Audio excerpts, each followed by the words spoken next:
listening to Radio Sputnik. Telling the untold.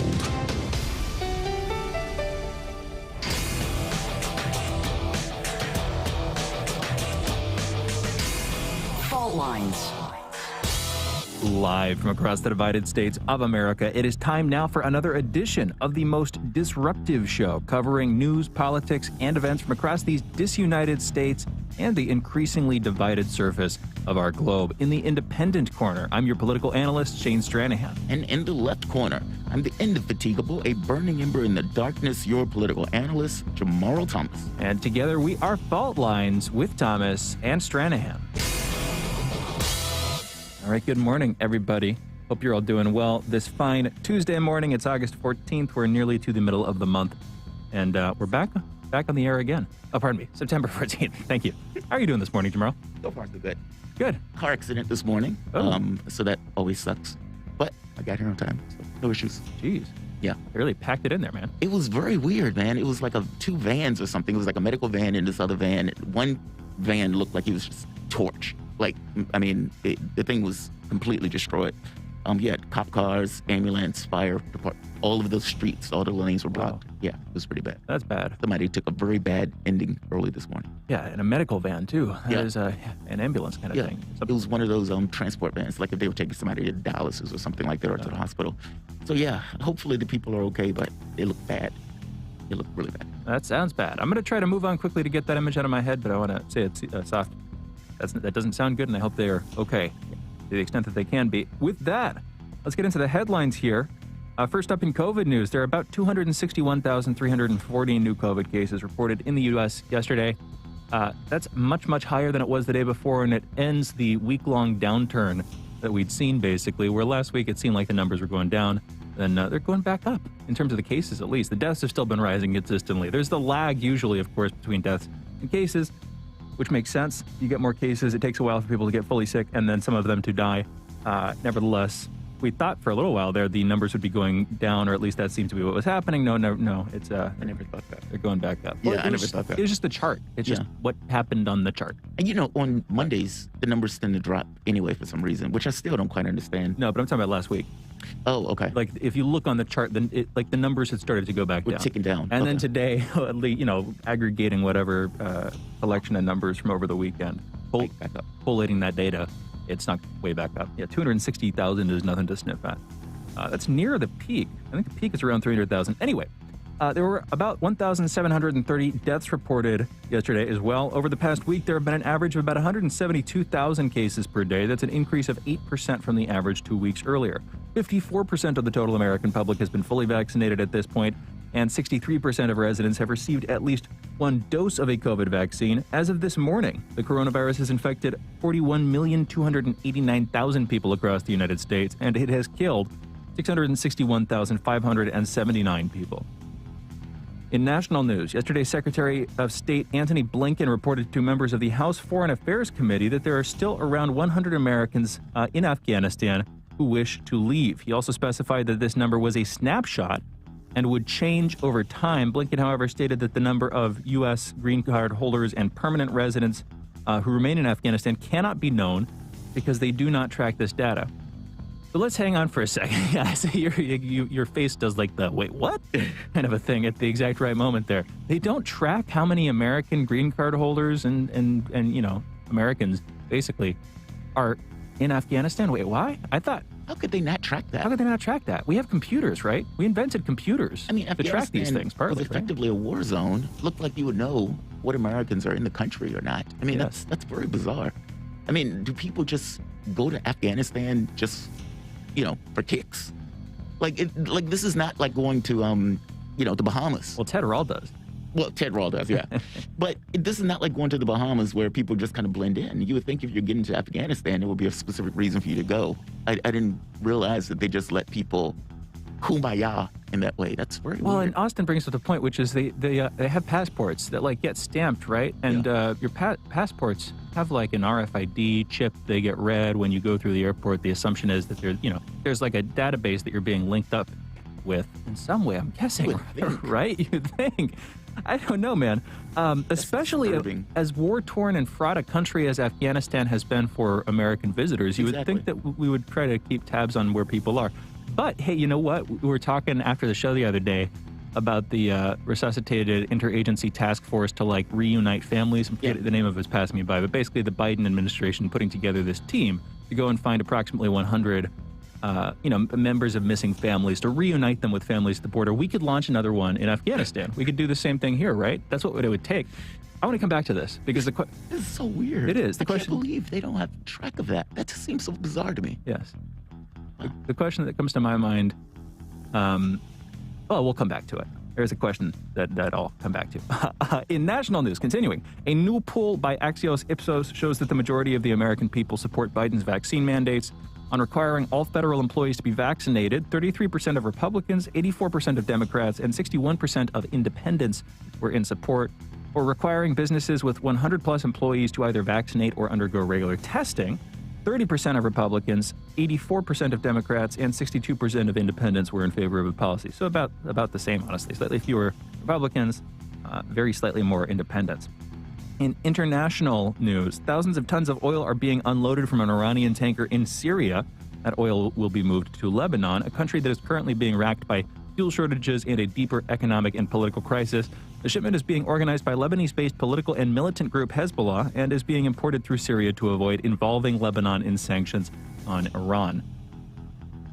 The military officers who seized power in Guinea this month are beginning 4 days of talks in order to attempt to build a consensus on the future of the country. These actions come under the pressure of potential sanctions from the international community.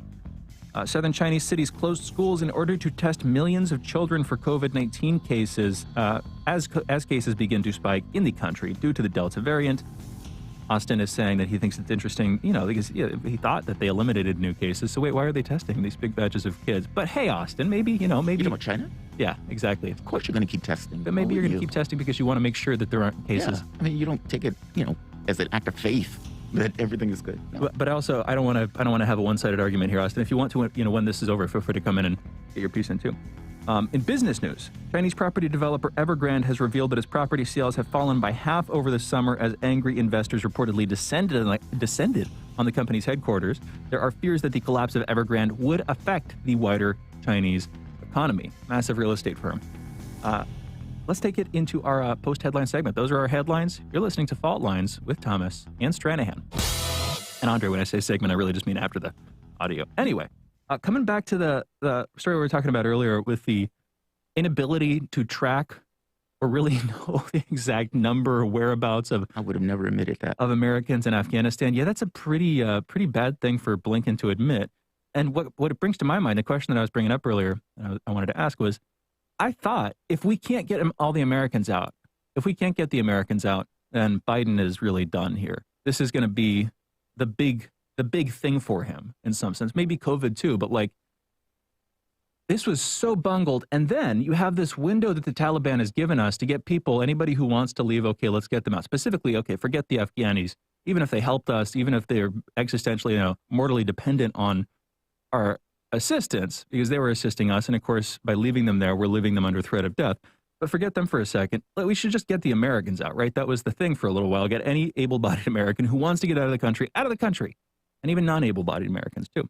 But we failed at that horribly. And then we now don't know where they are. And the question that comes to my mind is, what does that turn into? Are we going to be distracted by this? Or are we going to focus on it? Does the media have enough of an axe to grind with him? Does, whatever their editorial departments and their deep state contacts and, the sum of their influences, are they going to push him hard on this? Or is it just going to dissipate and blow away into history? Jamarl, what's your take? Oh, man, that's a good question. It's funny. I don't know if the American thing or the number of Americans that are there is going to be too much of an issue depending on... Yeah, I got to be honest. I don't feel like this is going to be an over issue. I mean, it doesn't even feel like it's a huge issue now. It feels like there's been meaning when we left, this was kind of one of the main things on the marquee. Getting back, it doesn't necessarily seem to have the same gravity as it did when we left. And the question becomes, why are the Americans still there? I mean, that's one question. Why did they stay there all of that time as the country was basically, falling apart? And beyond that, well, do they have the capacity to leave? Well, it seems that the Taliban is letting them leave. I thought it was a little bit overblown where people were like, oh, they're not going to let us leave. Why do you think that? Why do you think they're not going to let you leave? There's certain things that the Taliban needs to even operate. But I do think it's weirder when you don't know who is in a country. I think that's utterly bizarre to me, especially a war-torn country. This is not like, you're going to Brazil for the weekend. This is a country that have basically been in active war for God knows how long, where the United States had somewhat of a presence there for God knows how long. And you would think that if anybody is coming into the country, it's not just a casual visit. It will be under something of some kind of official business. Maybe they have family there. I mean, there are there are other reasons, but it looks like you would still know what Americans are going in and out the country just by definition. Either the passport or even just trying to keep track of people as they come into the airport. I don't know. That's a little weird to me. It is. They're doing weird. They do, and I say they in some proverbial sense. They warrantly wiretap our phone. They do that kind of thing. Yeah. They watch us on our digital devices and have FBI informants getting involved in domestic terror groups. But then when it comes to what would seem to me fairly quotidian activities overseas, the ball has been dropped. Who knows how long in the past? Maybe I'm missing something here, but it does seem pretty ridiculous. Yeah, that seems weird. And one of the earlier when you responded, coming back. You're right. The urgency has gone down, and it's a shame. And I'm almost externalizing it. Oh, maybe I should. The constant train of events that we're faced with, living digitally, all this stuff, and the crises that we've been in that just seem to be growing. Yeah, it's both fatigue and just the waves that constantly sweep your attention away into whatever's immediate in the moment. And it's something that you have to constantly resist because this should still be the biggest story in the world right now. The fact that there are people still in Afghanistan should still be Americans in Afghanistan should, for an American audience, be a principal concern more than the Met Gala that Grimes wore a very pretty dress to last night. That's funny. A complete non sequitur. But my point is, a couple weeks later, that's the kind of thing we're focusing on. Admittedly, I was focusing on it for a couple of minutes last night. But it's just very weird. There's more important stuff here. The way the detention switches so quickly. Yeah. It's like, this is the most important thing ever right now. And then the next week, pretty much forget the fact that the thing there just happened. Exactly. I don't know if it's just because there's so much stuff that avails us in this day and age. Whereas, if you're in the 60s, you have basic news channel. And the news that you get is basically whatever they tell you the news is going to be. Whereas now you're inundated with information. I don't know if you remember this. There used to be a time where television used to go off. I was young enough to remember at a certain point, you just sign off. That sounds beautiful. It's an interesting thing. And somewhere along the way, that stopped. Yes. And somewhere along the way, it became news, became this thing that you sold just like any other product. And in which case, at that point, when you're selling news like any other product, then everything is a breaking story. Everything is something that requires your attention and your eyes and everything else. But I think that makes us scattered in a weird way. You can never really dedicate or focus a huge amount of attention on one thing because there's always something else.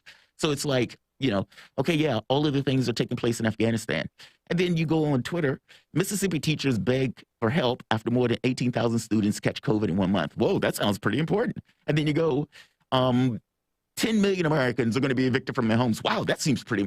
Meaning it's like one thing after the next that continues to draw attention where it's difficult to focus on any particular one thing. It's very disorienting in a weird way. But I agree with you. Look, I love the fact that Biden pulled out. Good for him. I love the fact that he stuck to his guns. Again, good for him.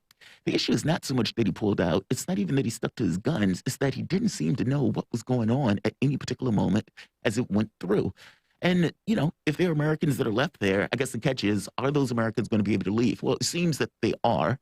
It seems that the Taliban needs things, whether it's running the airport. By the way, did you see them do a Black Hawk helicopter flyover in Afghanistan? It wasn't a celebration for 9/11, but it was very weird. Yeah. It was like basically they're using our Air Force that we left there in order to do certain events and everything else. No, man, it is very weird. You would think that the government would have a little bit more finger on the pulse of who's leaving a war zone versus who's coming into a war zone. Yes. And, it's a little disorienting that they don't. Well, disorienting is not the word for it. It's a little, I don't know, it's bad that they don't. I mean, that's disturbing. Like, so if I'm out of the country and something happens to me, the government we don't know what happened to him.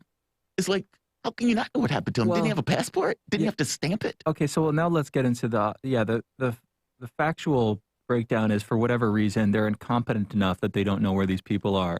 And if this story isn't reported by the wider media and remembered and focused on for months until all those Americans are out, then that is an intentional choice by our media establishment as a kind of psyop, as a kind of psychological operation. Because I'll put it like this.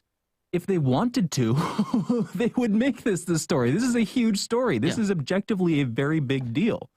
We'll see what they do.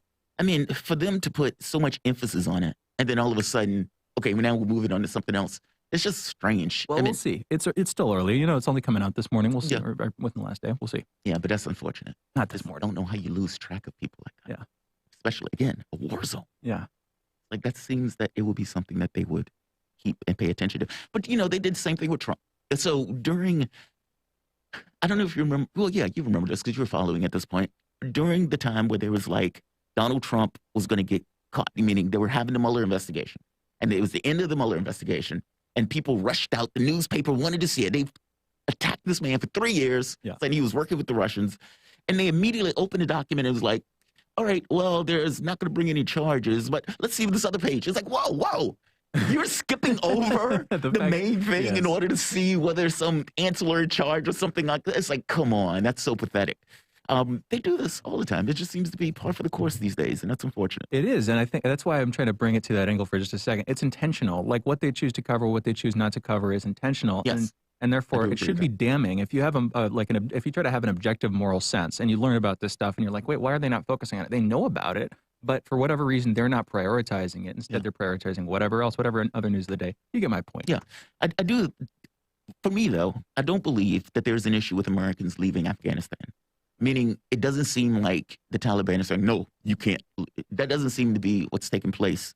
And so even though I know people were freaked out about that, to me, it was like, why would they stop Americans from leaving? It just seemed like an unfounded fear.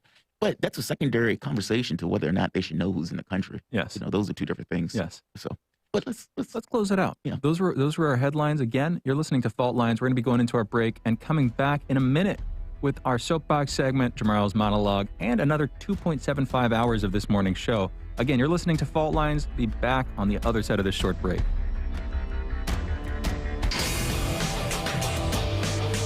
Fault Lines. Radio Sputnik. They're bringing drugs. They're bringing crime. I like beer. Yeah, we drank beer.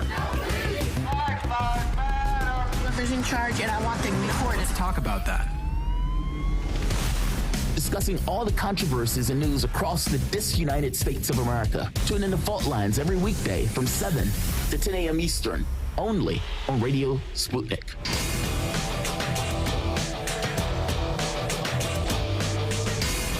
Fault Lines.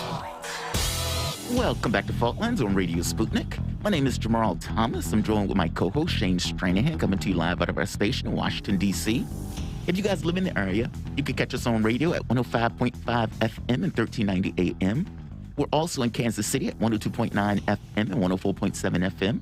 If you guys are digging what Shane and I are putting down, whatever platform you're consuming this content on, give us a like and share that audio or video. If you want to join in on the conversation, you could do so with a chat, a tweet, and of course, you can reach us by phone at 202-521-1320. That is 202-521-1320. Your engagement helps makes the show what it is, so definitely don't be shy. We haven't did a UFO thing in a while, and there's big news afoot that we probably should talk about because it is somewhat of a big deal. I've made this point before that what it seems to take place, or what seems to be happening, is that no particular political person wants to come out and say, this exists. What they will do is say, here's this document from the Department of Defense, or here's this document from this task force, here's this letter, here's this research project that was taking place. And based on that stuff, we need more investigation. We need more inference into figuring out what's going on. We need more technological development. We need more scientific progress. The department or the report that was released got across a few things: that they wanted to get rid of the giggle factor, that they did need more research, and more importantly, that they didn't know what the items were. Now, I do not think they're being honest here, but whether I think they're being honest or not, it is somewhat of a step forward in regards to getting this particular item and this information out into the public. It seems that they're going with the threat angle because they believe the threat angle would be the thing that basically throws open the doors and releases the revenue and the money and gets people's attention, which is somewhat of a sad commentary on us. We're basically being told that there's something in our skies. It's not us, meaning it's not the U.S., it's not Russia and China. We don't necessarily know what it is, et cetera, et cetera. However, the knowing or the needing to know and the trying to uncover what that is, this big scientific thing, is insufficient for us to dedicate the time and the research into it. And so in their heads, it needs to be done under the auspices of a threat. Okay, fair enough. The recent thing that has just happened, Representative Ruben Gallego, the NDAA amendment on unidentified aerial phenomena. I'll just read it. This came out September 1st while we were away. Ruben Gallego, Democrat from Arizona, today announced the passage of his amendment to the National Defense Authorization Act concerning unidentified aerial phenomena. Quote, "It is the national security interest of the United States to know what is flying in our skies, whether emerging tech from strategic competitors and adversaries or aerial phenomena of unknown origin. Our military must have full intelligence picture and the tools to respond quickly to these potential threats." And quote unquote. My amendment creates a permanent office at the Department of Defense to comprehensively evaluate these UAPs, and I am proud to announce its inclusion into the House version of the National Defense Authorization Act. And this is, again, Ruben Gallego, chairman of the Subcommittee of Intelligence and Special Operations. The approved amendment requires the Secretary of Defense to, 1, establish an office to carry out the mission currently performed by the Unidentified Aerial Phenomena Task Force in coordination with the Office of the Director of National Intelligence, submit an annual report on unidentified aerial phenomena, and terminate the Unidentified Aerial Phenomena Task Force. So understand what's taking place here. The Director of National Intelligence creates a bombshell report that basically says there's something in our skies. We don't know what it is. It's definitely technology. It's not interdimensional fish. It's not swamp gas. It is a real thing, physical objects that our pilots are encountering, and they don't necessarily know what they are because the technology dwarfs our own, either in speed or capabilities, maneuverability, and even the ability to go transmedium, meaning go in the water or out, and basically travel at ridiculous speeds in both of those scenarios. Not to mention dispersing of radar and those type of things. Even visual perception becomes somewhat of a difficult thing to take place. Well, the moment that you explain, well, yeah, it's a real thing, all of these agencies of the U.S. government have basically stood side by side saying, yes, this is a real thing. Well, as I mentioned before, you can't say that and then say there's nothing to see here, folks. You've just put something on the table that people need an explanation for. Even if you don't believe it's something from our shores, you're still stuck with this thing that something is invading our airspace. And why is it not a big deal? Why is it not an issue to not get to the bottom of what it is? Now, to me, I would prefer this to be handled under State Department as opposed to the Department of Defense. But the catch is, on some level, it was always going to be part of the Department of Defense when it first started off. The catch becomes, do they really not know? And that's where I disagree, where I think they're not entirely being honest. This is stuff that they've studied for decades, not just, oh, we just happened to stumble upon it. And the notion that they don't necessarily know the capability of our own craft and the capability of other craft from other countries is a bit farcical. No, they're reconstructing this pathway to give a particular narrative to the public. And look, whether that's good, bad, whether it was going to always be that way, whether the reasons are nefarious or not, that does seem to be what is taking place here. No Congress member is ever going to come out and say, this is what it is. What they will do is back up one test, one study, one thing after the next that will basically get rid of all sorts of, let's say, risk, and from them coming out and saying such is a real thing. They would use studies to do it. They would aggregate data to do it. They will have organizations to write reports and everything else. And this is basically the next step or the next shoe to drop. The UAP task force was a big deal in and of itself in the information and the things that they were studying. But they've graduated to saying this is not just going to be a task force. This is going to be a part of the Department of Defense going forward, meaning we are getting our own X-Files division. And if the United States is leading on this, other countries will also fall in line. The very fact that many of the pilots have come forward has basically created a safe space for other pilots to come forward. When Obama comes out and says, yeah, there are things in our sky, we don't necessarily know what they were. Now, keep in mind, Obama always knew this. Obama just didn't say. Or when Bill Clinton comes out and says stuff like that, or we have people who are part of the CIA or whatever. These guys knew about this stuff for a very long time. They just didn't say. An interesting question is why now? Not just why now. How does the Pentagon explain having something basically invade your airspace for the last 50 years without any curiosity as to what it is or to why it's even there? This is what I'm saying. It's a bit farcical that these guys are making this case. But again, that's almost besides the point. The fact that they are putting this under the National Defense Authorization Act is astonishing. And the reason why I say that is because basically the NDAA was, you know, the thing that undermines civil liberties. This was the thing that Obama signed that allowed them to put troops on U.S. soil and all this other stuff. And so they're putting something that is basically an X-Files division in the Defense Authorization Act. Going forward, X-Files division will be a part of the Department of Defense, and reports will have to be given to Congress going forward and at some level of explanation of what it is and everything else. This has become a real thing, and Congress and the government is basically conforming and responding as such. Be aware. Whatever you think is on the table, that mystery box, the catch is it's a mystery box. Nobody knows what's in that box. And the only thing I can tell you at this point is that your world has radically changed in the blink of an eye. All at once, your government has just confirmed something that is unknown without necessarily telling you anything about it beyond it's not us. And this is, you know, on some level worrying, at least to me. I mean, and let me get your thoughts on it, Shane. I consider it worrying because they're putting this under the idea of a threat, an idea of defense. And it's kind of like to a hammer, the entire world looks like a nail. And if you're putting this under this notion of defense as opposed to, you know, scientific exploration, what does that mean? And what is the, you know, point behind it? What is the objectives behind it? I would rather this be as a research thing as opposed to a defense thing.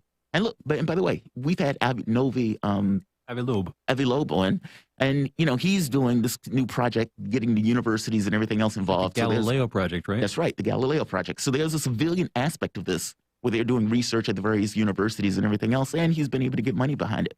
But from the standpoint of the government, they're responding to this as a threat, and that's disconcerting. What are your thoughts? Well, my natural instinct here, and maybe it's cowardly, is just to go to the meta level, which is to step up something and look at it from the outside, because I don't know. It's also, like you said, there's a sentence you said towards the end there. Mystery box. Right after that, it was like they've made this disclosure, but it's an unknown disclosure. They're not saying anything about it. They've put a gift-wrapped black box with unknown contents, and they're telling us not to open it until who knows when. It's not exactly a gift. Could be a curse. You have no idea. You could be. What's in that box? Yeah, exactly. You have no idea what's going on there. And so on the meta level, another way of looking at this stuff is not only do we have no idea what it is, but I also have a genuine and deep felt distrust of the government, of course. Yeah. And therefore, everything is. It's not. It's not even just like an object level uncertainty. It's like a much wider one, which is I don't know how to deal with this in general. Because if you think of the way they typically do things in Congress, they lie a lot. Or they would obfuscate, or for that matter, only give you a certain take on things, not necessarily a contextual view in order to push your point of view. The lie of omission. Yeah, lie of omission. And so what does that mean in a situation where the only thing you have going is basically whatever you're being told? Yeah, that's disconcerting, to put it mildly. Yes. Yeah. It is.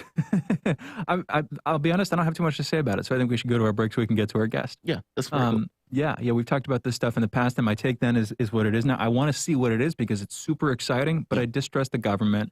and it seems so unlikely on its face that it's like I want to know what's there very deeply. Yeah. But with some incredulity as well. Yeah, Built- that's the part that freaks me out. Packed in for good measure. Because I agree with you. I distrust how this is coming out. And because I distrust how it's coming out, it's like, all right, why are they pushing this narrative? And what is the narrative that they're trying to get across? And what is the truth? And et cetera, et cetera. And honestly, like I said, it's a mystery box. They put you in this position where it's like, okay, there's something there. We have no idea what it is. Stay tuned. And it's like, oh, God. You mean I have to, wait for you to give me it's disconcerting. But It is. Let's go into our break. You guys are listening to Fault Lines with Thomas and Stranahan. Coming back, we'll be speaking with Mark Sloboda about the latest in Afghanistan, the international response to what's happened there, our failure to get everybody out, with news yesterday from Secretary of State Blinken that around 100 American green card holders and American citizens, their locations are currently unknown. They're just in Afghanistan somewhere. They want to get out. That's basically the message. We'll be talking with Mark about this and much more on the other side of this short break. Be right back. Fault lines. You're listening to Radio Sputnik. Feeling kind of blue, but maybe also kind of red, and kind of purple, and kind of alone? You've got a friend on Radio Sputnik. Tune into Political Misfits from 12 to 2 Eastern Time, Monday through Friday, for news, politics, and culture without the two-party bias. Catch us daily on 105.5 in Washington, D.C., or 102.9 or 104.7 in Kansas City. Or find us on Twitter, Facebook, YouTube, Spotify, or wherever you get your news.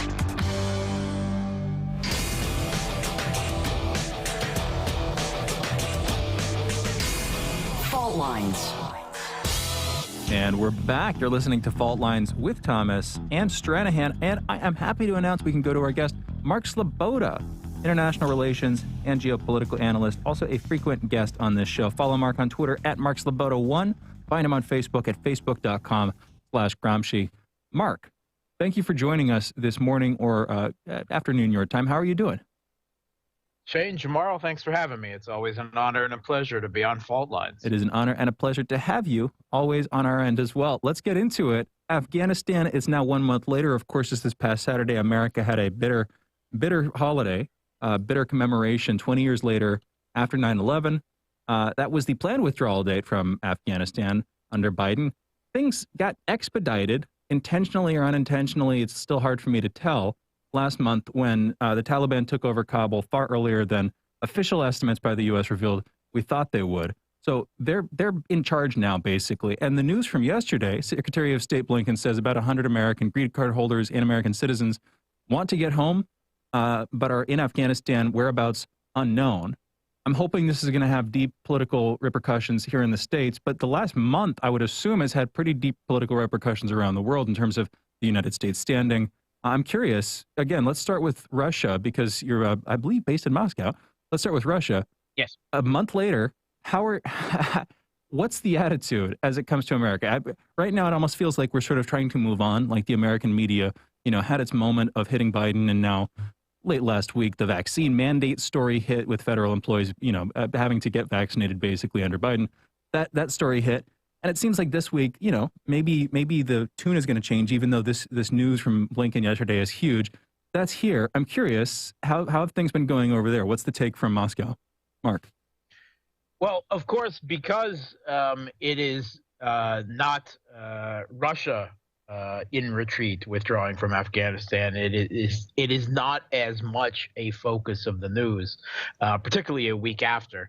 I guess much like the United States in that regard. When Russian media first reported the story, of course, there was a significant level of schadenfreude, because it was the United States who, armed, trained, and salaried the Mujahideen, the jihadis, in the first place, to attack the socialist government in Afghanistan. And in Zbigniew Brzezinski's words, who was Carter's national security agent, NSA, national security advisor at the time, to lure the Soviet Union in and give them their own Vietnam.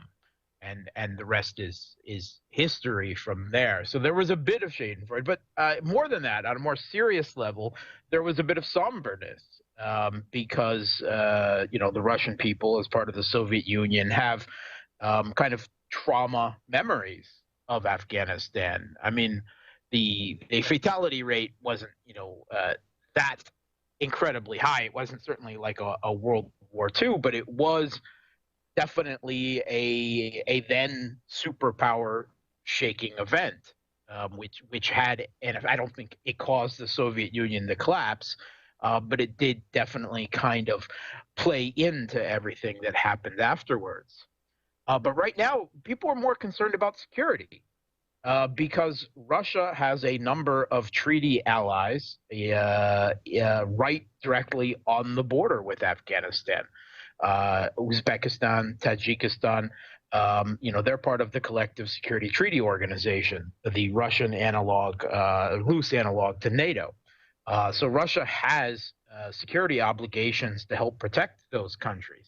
And there's, of course, a danger of the Taliban eventually spreading their Wahhabist ideology beyond the borders. I mean, certainly Taliban 1.0 did engage in that to a certain point. Now they're flush with large numbers of American weapons, mostly small arms and vehicles, right? We're not talking high tech here, but they have a significant stockpile if they wanted to do so. There's no indication of that yet. But also there will be certainly chaos simply unleashed because of large numbers of refugees that are going to be pouring across the border and will continue to pour across the border into Tajikistan, Uzbekistan, and of course there's other neighboring countries that Russia has relations with, Turkmenistan, Iran, China as well. So security is top of their mind there. After that is stability, because stabilizing Afghanistan, providing humanitarian aid, and providing a means for them to economically kind of re-enter the world and Eurasia is I think of a secondary priority in the way that the Russian government is looking at it, and the Russian media is following just one step behind on that. So basically, a wait-and-see attitude with the notion that security is the most important thing right now. Absolutely. Yeah. There's going to be no immediate Russian recognition of the Taliban government. The Taliban is still a banned terrorist organization in Russia, but the Russian government is nothing. Their foreign policy is based on realism. Yeah. And they've said as much. This is pragmatic. They are in de facto control of the country.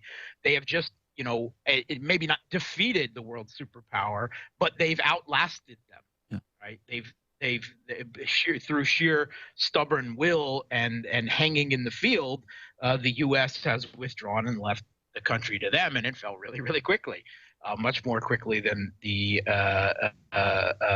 socialist government after the Soviet withdrawal. They lasted for 3 years and then only collapsed after Soviet aid stopped when the Soviet Union dissolved itself. This comes across to me as if there's a difference in the Taliban 1.0 versus 2.0. And I don't know if that's because it seems like they need more, meaning there's more leverage against them because, they have to keep the lights on, they have to keep the airplanes running, they have to keep, basically you have a diligence of government of sorts. And because of that, you have certain entanglements and certain leverage that can be used against you. Or for that matter, the potential for relationships in a way that you didn't necessarily have those relationships prior. I mean, is that something that you're seeing, or am I taking that, is that wishful thinking on my part, or is that somewhat true? I mean, it does seem like they've taken the overwhelming majority of the country. There's the Panjshir area is in doubt, but up to that point, everything else, well, they still have this thing of governance that needs to take place. Yeah, they've taken the Panjshir Valley now. So, I mean, they have more control of Afghanistan now than they ever did before, because the Northern Alliance never fell to the Taliban. They still held out in not only the Panjshir Valley, but much of the north. So the Taliban have more control of Afghanistan than they did before the U.S. invasion. They have total control now. It also has to be remembered that after the socialist government fell, after the Soviet withdrawal, 92, the forces, the Mujahideen forces that took Kabul, then took and started a civil war amongst themselves. And then kind of a third movement emerged out of those two that was the Taliban, and eventually seized control of much of the country. But I definitely think that the Taliban have changed. It's a question of how much, but the Taliban are also not a monolith. So there's a question of who is going to emerge in the Taliban with the most power out of this situation. The Haqqani network, the old school co-founder Baradar, who was heading up the interim government immediately and is now a deputy prime minister, using the titles that they have right now. He's supposedly, the latest reports are that he's a little bit unhappy with the current makeup of the government as it has been announced so far. I think the world has changed. I think they've changed. I don't think they are Taliban 1.0, but I don't think they even know yet, based on who emerges out of the whatever type of power struggles emerge there, will be the final say on what the Taliban 2.0 are. And certainly, I think China and Russia and Iran and a lot of the other local powers are taking the position of, all right, well, they've got control. Let's kind of pressure, nudge, carrot, and stick them into being a more responsible regional player than they were before. What specifically, I could guess, but what are the carrots and what are the sticks? I mean, carrots, I'm guessing, would be aid. What would the sticks be? What would they both be, Mark? Okay, well, there's an indication. The first immediate is humanitarian aid, because, of course, the United States has immediately seized Afghanistan's national assets in international banks, right? They do not have access to Afghanistan's national reserves. The U.S. has claimed that for themselves, and that is, they've also, are not lifting any type of sanctions or anything like that. In fact, I think we can probably expect new sanctions coming back, and that is really going to cripple, their economy. They are used to surviving for the last 20 years out of a constant drip feed of aid. They've lost their national reserves.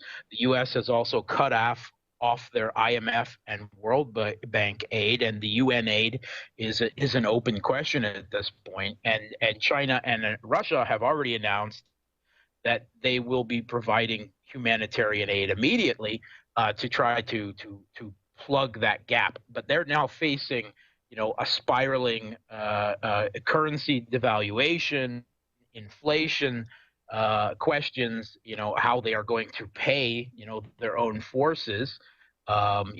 Much like a lot of the government-affiliated warlords, they've been surviving off of the drug trade for the last 20 years. The drug trade jumped since the U.S. invasion by more than 20 times. And Russia was a major victim of that, not only because of the drugs, opium in Russia, but also because Russia was the big transit corridor through which, organized crime then took it to the rest of the world. So as much as immediate security, Russia is also concerned about putting an end to the drug trade and negotiating with the Taliban on that. But as to what the stick is, well, that's pretty clear, because Russia has already moved military forces to the Tajik and Uzbek borders, and has been conducting military exercises there, airstrikes, cruise missiles, like, making perfectly clear that, hey, if you try to spread this beyond your borders, we're not going to go into Afghanistan because we've been there before and we don't really want to be there again. But if you cross this line, we want to call it a line in the sand, this is what you're going to get. So much better to, play nice and become a replayer. And I think the primary vehicle for this needs to be the Shanghai Cooperation Organization, because the Shanghai Cooperation Organization which consists of Russia, China, all of the Central Asian states in one form or another. Most of them are permanent members. Turkmenistan is an observer. Now India and Pakistan are members. Iran is due to become a new member probably this year. Even Mongolia is in there. And Afghanistan has an observer status within the organization, one of the tiers of membership. And I could see something that if they play their cards right, that the Taliban could assume that status, as have a observer representative for Afghanistan in the Shanghai Cooperation Organization. And why I think it's so important is because it is an organization that has a strong security aspect, combating the three evils, as they call them, of extremism, terrorism, and separatism.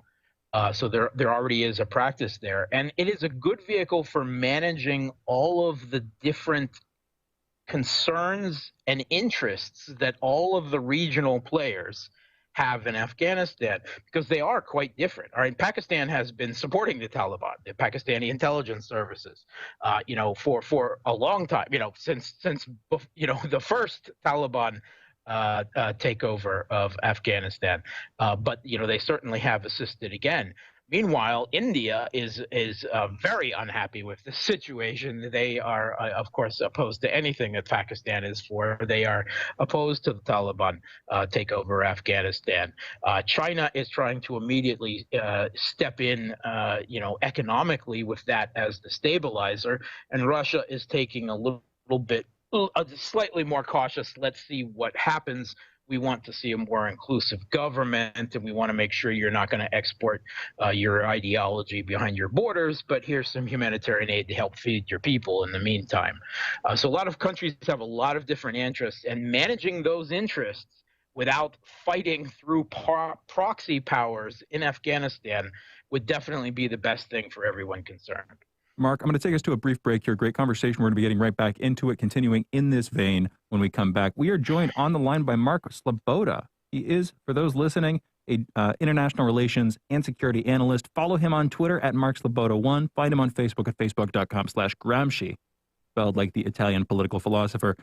You're listening to Fault Lines with Thomas and Stranahan. We will be back with Mark on the other side of the short break.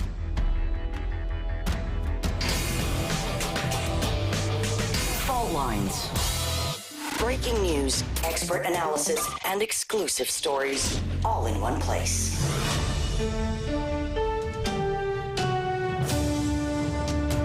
Radio Sputnik, telling the untold. Want to know how international issues fit into local ones and how local issues fit into international ones? With the historical context to tie them together? Well, we're bringing it to you all by any means necessary. Tune in weekdays from 2 to 4 p.m. Eastern Standard Time to hear me, Jackie Lukman, alongside my co-host, Sean Blackman. By any means necessary, your guide to connecting the social, political, and economic movements shaping the world around us.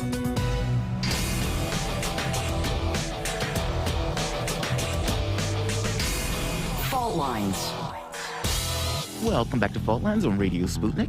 My name is Jamarl Thomas. I'm joined with my co-host, Shane Stranahan, and we're here with Mark Sloboda. We're having a conversation on Afghanistan. We're going to keep this conversation going. Sloboda is an international relations and security analyst. And Mark, I was looking up, when you mentioned the heroin trade, I remember from the Afghanistan files, they made the point of saying that that's basically the only industry that seemed to be working in Afghanistan. I mean, it goes so far as to say the United States spent $9 billion to fight the problem over the past 18 years, but they were producing more opium than ever. 82% of global opium production was basically going through Afghanistan. That is astonishing in regards to the amounts and the numbers like that. I guess when I hear people bring in sanctions, to me, it comes across as the worst scenario. I mean, the last thing I would want is for that country to run into that much more dire straits, meaning the economy falls out of it in the way that it's doing, the currency drops out of it in the way that it's doing, and people are living in worse and harder situations. I think those are things that are going to create monsters.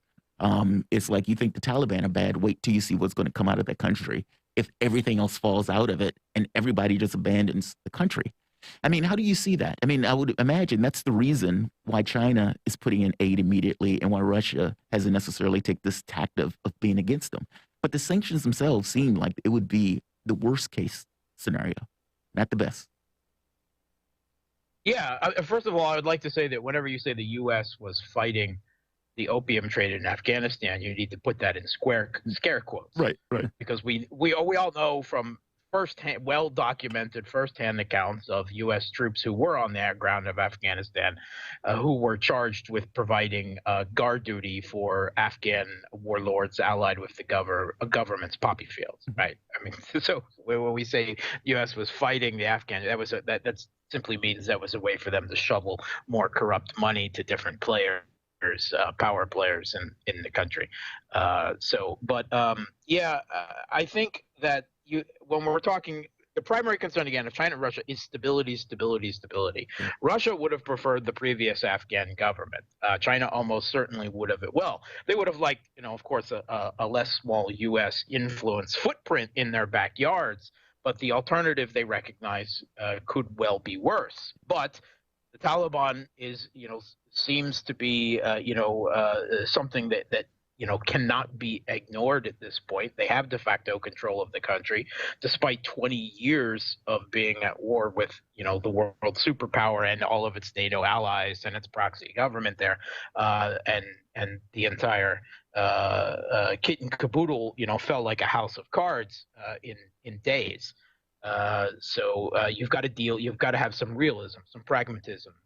Obviously, the Afghan people at least had less apathy towards the Taliban than they did towards the U.S., the corrupt U.S. installed regime in Kabul there. So they've got to be dealt with. But you've got entire generations of Afghan people who have known nothing else but war. But I mean, there has essentially been civil conflict of one form or another going on in Afghanistan now, at least since the 1980s. 40 years, right? We're looking at 40 plus years of war.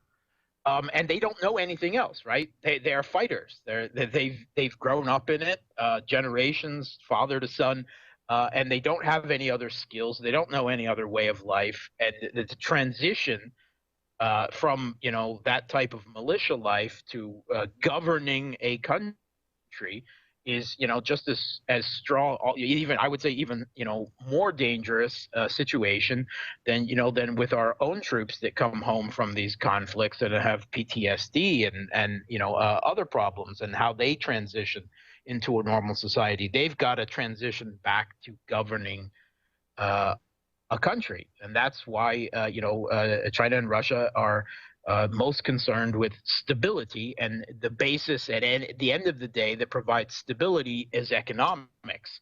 If you have an economic incentive to not fight, to not go back, with one warlord or militia or extremist faction or another, to go back to fighting, and instead can collect a paycheck that you can feed you and your family on in a less violent way, that is the goal. You have to be able to feed your family, and people will gladly sign up to carry a gun to feed their family if that's the only option. Or to grow opium, and it seems like between they have to provide for these people. Yeah, opium is one of the other ways. I mean, it would be a stretch to say that that's not all that Afghanistan is or is capable of, but certainly that's huge. Absolutely. Well, and partly my mind was primed just because I'm thinking about what's on Afghanistan's side of the table. What do they have as leverage, so to speak? And it seems to me, if most of the world's heroin, opium comes from Afghanistan, well, in some sense, that's a big weapon they have. If neighboring countries don't want to have drug abuse problems simply, then, they would benefit greatly from dropping that, from doing whatever they can. If 60% of the Taliban's money, which it was said recently, came from opium production, well, that's a big hole they need to fill. And so whether it's economic aid directly, humanitarian aid, whether it's productive, industrial relationships, I don't know what that looks like, but industrial relationships by attaining membership in the SCO, That seems like it's something on their side of the table. Feel free to disagree with me, but one follow-up question here before I pass it back to you, Mark. What specifically would the benefits of joining the Shanghai Cooperation Organization, what would that bring to the Taliban? What would they gain from joining that group? Let's just be clear here, Mark. Yeah, well, first of all, what the Taliban, what Afghanistan has to offer other than opium, of course, is metals. They are a very metal-rich country. The mining has only received, during the last 20 years, very small amount of foreign investment in the mining. But whether we're talking rare earth minerals or more general, there is a great deal of mining. The estimate is in the trillions of dollars of mining, and it's in mining that is in relative ease of access compared to some other parts of the world, because it largely has been untapped. And that is what Afghan has to offer potential foreign investors, particularly like China, who have a big concern in importing metals because of their export-driven economy. They need resources to come in, like metals. So, and that's Afghanistan literally has a border with China. So that is of primary concern there. As to what the Shanghai Cooperation Organization has to offer the Taliban, well, for one, security for them as well, because they want to govern their own country right now. At least that is the priority for most of them, as they have said, and I believe that their actions have indicated that is genuine so far, in the way that they let all of the Western countries evacuate their troops and personnel and collaborators. They didn't have to do any of that. And we have to remember, in the attack on the airport, supposedly by ISIS Khorasan, the Taliban lost their lives, as well as American soldiers and civilians. 38 Taliban, according to them, were killed in that blast. So security for them, they will be viewed as a potential diplomatic partner by the surrounding countries, rather than as a vehicle to push their interests against each other by funding one proxy force or another within the country. Looking at you, India and Pakistan. But the other big thing is trade, of course, because the Afghan sources of the Taliban sources of revenue, as you have said right now, is the opium trade, taxation, which is going to have problems now because the economy is going to be grounding to a halt. Minerals is a potential, but they need they need humanitarian aid, then they need trade, and for that they need foreign investment to help take advantage of what mostly natural resources they have to offer the rest of the world. And you shouldn't miscount the incentive value of that there. 100%. Mark, we're really close on time here. I just want to ask one brief follow-up question here, which is China looking at this. What does China want to see? We started off with Russia. If China is going to move, and it seems like they would be the principal player granting Afghanistan entrance to the SCO, what do they want to see from the Taliban here? In 30 seconds, Mark, what do you think?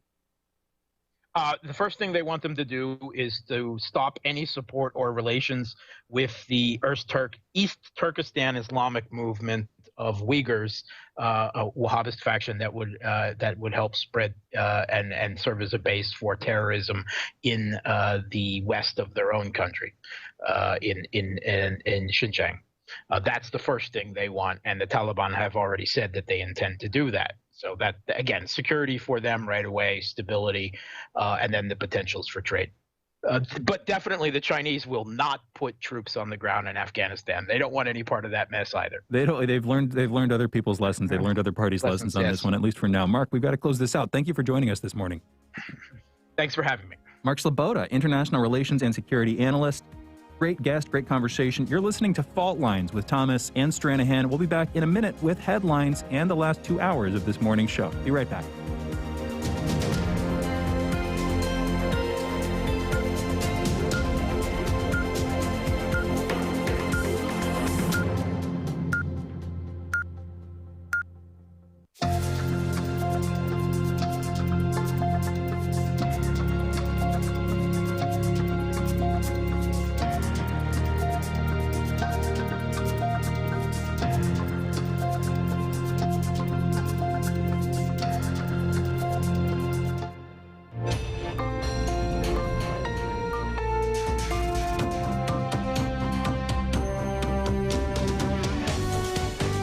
listening to Radio Sputnik. Telling the untold.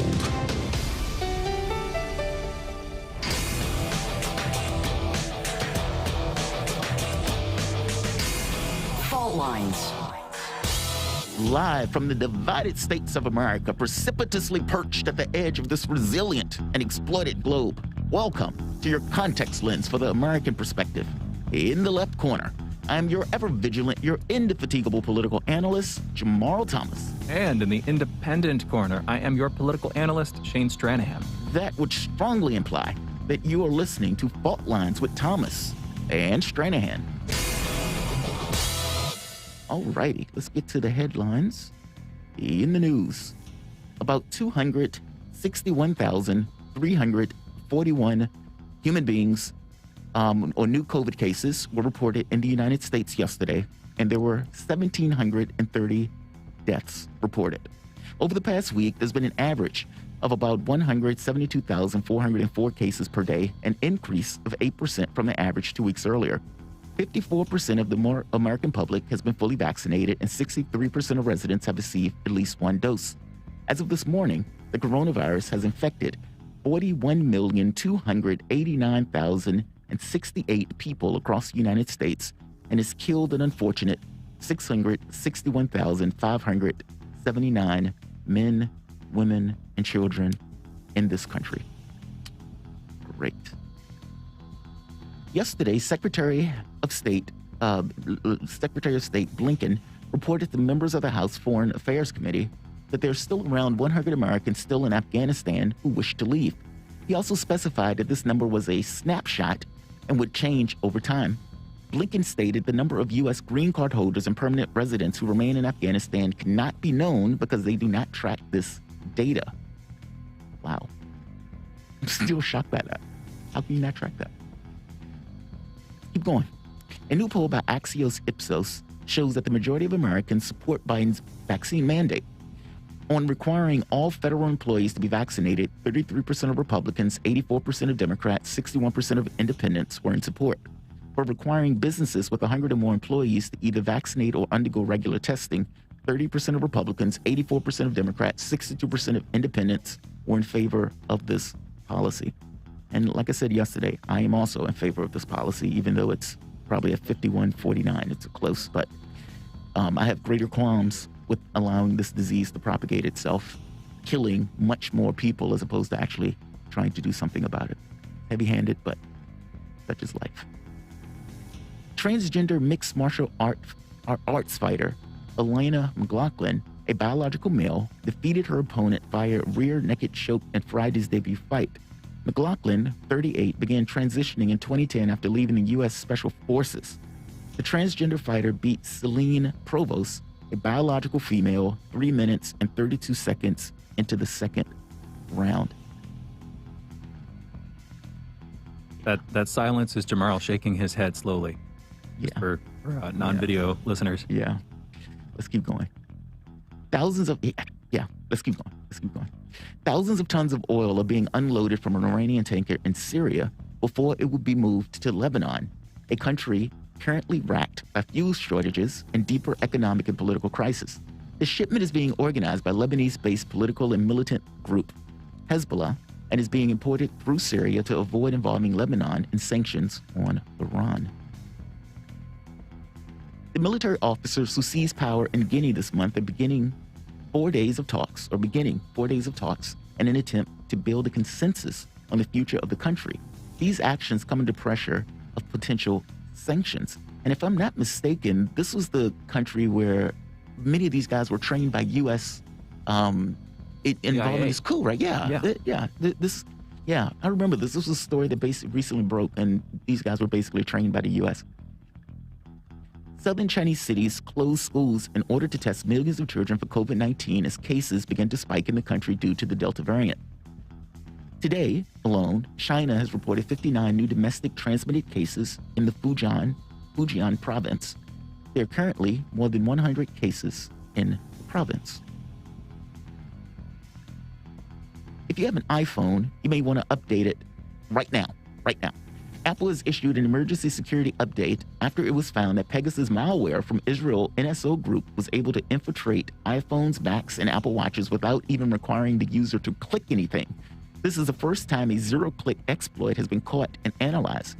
An infected phone was discovered on the Saudi activist in Canada and has been on the device since February. Wow, very interesting. And just so people, in case they don't remember, the NSO Group, this was the hacking software that basically was infecting all of these world leaders and everything else. It's interesting that they were able to find a zero-click thing. It puts me in mind of the Iranian, well, we can come back to it, but there was, I think it was Stuxnet virus that basically was infected the Iranian servers. And when Obama found out that the people, you know, when it came to light, at that point, it was like, okay, what do we do about it? It was like, well, we can't do anything about it. Nobody knows it's us yet. Just let it ride. Very interesting stuff. But that's amazing. This was back in mid-July. Yeah. That it was reported that all these countries had been contracting with the group to use the malware. Yeah, basically to invade other computers and everything else, and phones of world leaders. Journalists and such, and yeah. Researchers attempted to teach 16 cows to use the toilet, dubbed the Mulu, at a farm owned by Research Institute for Farm Animal Biology. The animals were placed in the Mulu pen and were rewarded with food for urinating. After this, they were then placed in an area next to the Mulu and rewarded for walking into the pen and urinating. By the end of the 10 training sessions, researchers found that 11 of the animals were successfully toilet trained. Very nice, very nice. Great use of money and resources. In business news, and the last story, Chinese property developer Evergrande has revealed that its property sales have fallen by over half over the summer as angry investors reportedly descended on the company's headquarters. There are fears that the collapse of Evergrande would affect the wider Chinese economy. Those are your headlines. You're listening to Fault Lines with Thomas and Stranahan. All right, so let's go back to the charge one where I'm probably going to get called transphobic, even though I am furthest thing from it. Look, I have no issue with people wanting to call themselves a woman or a man. Zero issue. It's however you feel in this case, fair enough. But there is a reality to things. And in the same way that I don't necessarily expect a blind person to be able to get behind the wheel of a car safely, I have qualms with somebody who basically lived life as a male, transitions as an adult after special forces training, for God's sake, and then gets into a fight with a biological woman, a person who's been a woman their entire life. It seems like it is a grossly grotesque advantage in regards to size of the person, the strength or the power associated with it. And I'm not, saying this out of not seeing these fights. I've seen fights like this, and it was brutal bloodbath. And so I look at this, and yeah, I cringe at something like that, seeing something like that. Basically, McLaughlin, 38, began transitioning in 2010 after leaving the U.S. Army Special Forces. The transgender fighter beat Celine Provost 3 minutes, 32 seconds in the second round. And here's the catch. Fighters, just like people who are in sports, oftentimes would take the risk because in their heads, I'm a fighter, I'm going to, face this challenge, et cetera, with requiring other people to be like, hey, maybe that's not a good idea. Maybe, the ideology shouldn't necessarily bleed into the sports arena in this particular fashion. I'm very curious on how many of these fighters have lost against, how many transgender fighters have lost those fights against biological females. I would wager that number is probably 0, but we'll see. You transphobe. Yeah, I know. No, I'm just giving you crap. I mean, that's what people are going to say, right? I mean, because maybe like a small but very vocal minority of people, and then, they will push the wider culture to echo them. But it'll start with corporations in the White House. Believe you me, Jamarl. They'll lead the vanguard, the proletariat, the corporations in White House. I mean, but I'm just making jokes. Last time I think we had a serious conversation about this issue. We got into an extended argument a couple months ago, if I'm remembering correctly. And I did something that was very easy to do at the time, which is just to be like, I don't care. Sports aren't my thing. You guys can handle it, whatever. But that was effectively a cop-out. And I'm trying to get out of those kinds of things, because developing opinions and actually thinking about things deeply is much more interesting than just refusing to involve yourself in these imbroglios that we call debates, these complicated, embarrassing situations. I mean, here's the thing, man. I'm going to go meta level on this one, too. The whole transgender conversation is very, very philosophically interesting if you think about it and you don't, get distracted by all the little political things on the surface, on the superficial level. Totally. You can go back to like third wave feminism, specifically Shalamith Firestone, fairly prominent feminist fairly prominent feminist philosopher. Remember her book, The Dialectic of Sex? Never read it, skimmed it years ago. Basically, she's calling for like the eradication of any gender divides. Like you have effectively what we see now where it's either 10,000 genders or a sort of unquantified spectrum of genders and gender identities and ways of being, where what she sees and what a lot of course, feminists see is the fundamentally tyrannical role of men throughout history, at least that's the perception, in controlling women's behavior and broadly in abusing women. Just writing the history out there in some sort of sense. And so I would trace this back to Shalamith Firestone, at least on a sort of proximate level. You're trying to change how society views gender in order to undo these oppressive psychological patterns that we reiterate every generation, basically. And I get that, and it's an interesting experiment. I don't think it would work, but it's an interesting experiment. And I guess maybe the attitude that I have towards this is kind of mirrored by my attitude towards this whole thing. I'm watching culture try to work itself out. And on the one hand, it is a culture war where there are people who are very clearly waging war against other parties within culture. And on the other hand, culture as we know it, it's just some high-level process of social change and organismic change. We're just changing as a society. Change is not neither good nor bad per se. It's simply a process that we're all undergoing. And I'm stuck in this mode. Should I try to resist what seems almost inevitable? Or is it actually inevitable? Is this just a war being waged? Should I take more of a stand on it? I don't know. But hopefully by entertaining these questions, we come closer to the truth in some way. I think for me, I don't feel one way or the other about it because I kind of look at it as a mechanical process. You are going to have people who are born into a particular situation, and based on what they were born into, based on their own biases, based on the way their body is set up and structured, the society, everything else, the pluses and minuses, they associate themselves with certain ideas, associate themselves with certain things. And, oftentimes it is very difficult to unwedge somebody from those things, especially when there's some kind of interest in everything else. And oftentimes people don't even realize that they think that they are individuals in the way that they operate and think and everything else, not necessarily just a figment of their society and the things that society is pressing on them and vice versa. I guess when I see stuff like this, I think of it as just a mechanical process of society basically working itself out as it moves forward.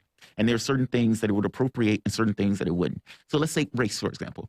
You had something like the civil rights movement going back to, let's say, slavery, then Jim Crow, redlining, all of these other things where society is like, well, okay, are they colored?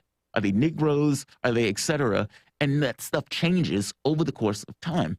And I remember having a conversation with this woman, and she says, we used to call you guys a lot different things back then. It's like, yes, I'm perfectly aware of that. But her point was the way that stuff has changed and how people had to basically accommodate that change moving forward through time.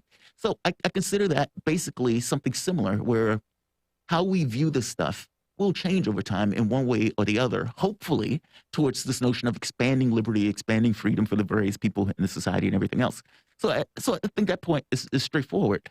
But there's a difference between ideology versus reality of things. And we can see with our own eyes the reality of the situation. And what's weird about this, I'll put it like this. If the attitude that we had was transgender men and transgender women should compete with other transgender men and transgender women, in some sense that would be fair, but that would sort of be belaboring the problem that they've identified at least, which is you want transgender men to be accepted as men, and you want transgender women to be accepted as women. Right. But even in referring to this, all the news articles and people who are talking about it, we're referring to these people as transgender men and women. We're sustaining the category, if that makes sense. We're recognizing them as an other philosophically. Now, coming down to the brass tacks here.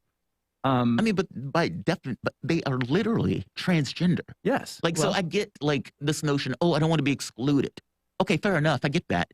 And I even get this notion, I want to be able to marry. I want to be able to be part of society. Again, fair enough. But, it's like if a person was blind and that person, am I really going to pretend like that person is not having some kind of disability in order to make the person feel better in that situation? And it's not that I don't think they should be excluded. It's not that. Of course I want them to be included. But, at a certain point, it's like, where does the inclusion end and unfairness but somebody else begin. Well, and here's the other, just on the thing itself. A part of the debate, of course, is people tend to want to protect women. Also, that's a big cultural trend.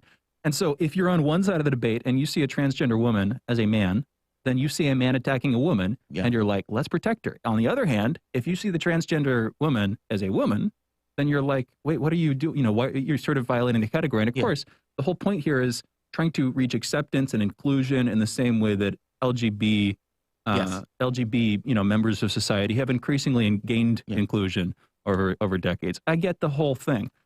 But here's the other side of it, man. We realize, like, the whole assigned female at birth or assigned male at birth thing, the idea is that you feel like you're the other gender, but you're born in the wrong skin. You're born with the wrong set of parts, tools, that kind of thing. So there is this recognition that you're born with a wrong body, a body that has its unique advantages, disadvantages, etc. When it comes to sports, that's the only relevant part, I would say. It's not that, we don't care if the person has the soul of a man or a woman. We care that they're on a level playing field physiologically with everybody else. And so maybe there's room for a more nuanced conversation on this that would have some productive results. As it is, however, it seems to be mostly witch hunting and refusals to have that conversation on either side. The strongest adherents to these opinions. Basically screaming, oh, you're anti-transphobic because of blah, blah, blah. And it's like, no, I just disagree that this is a good thing. And look, like I said, inclusion is a great thing. I love the fact that the LGBT community has been, more included in society and everything else. But again, there's a reality of things that you kind of have to, deal with.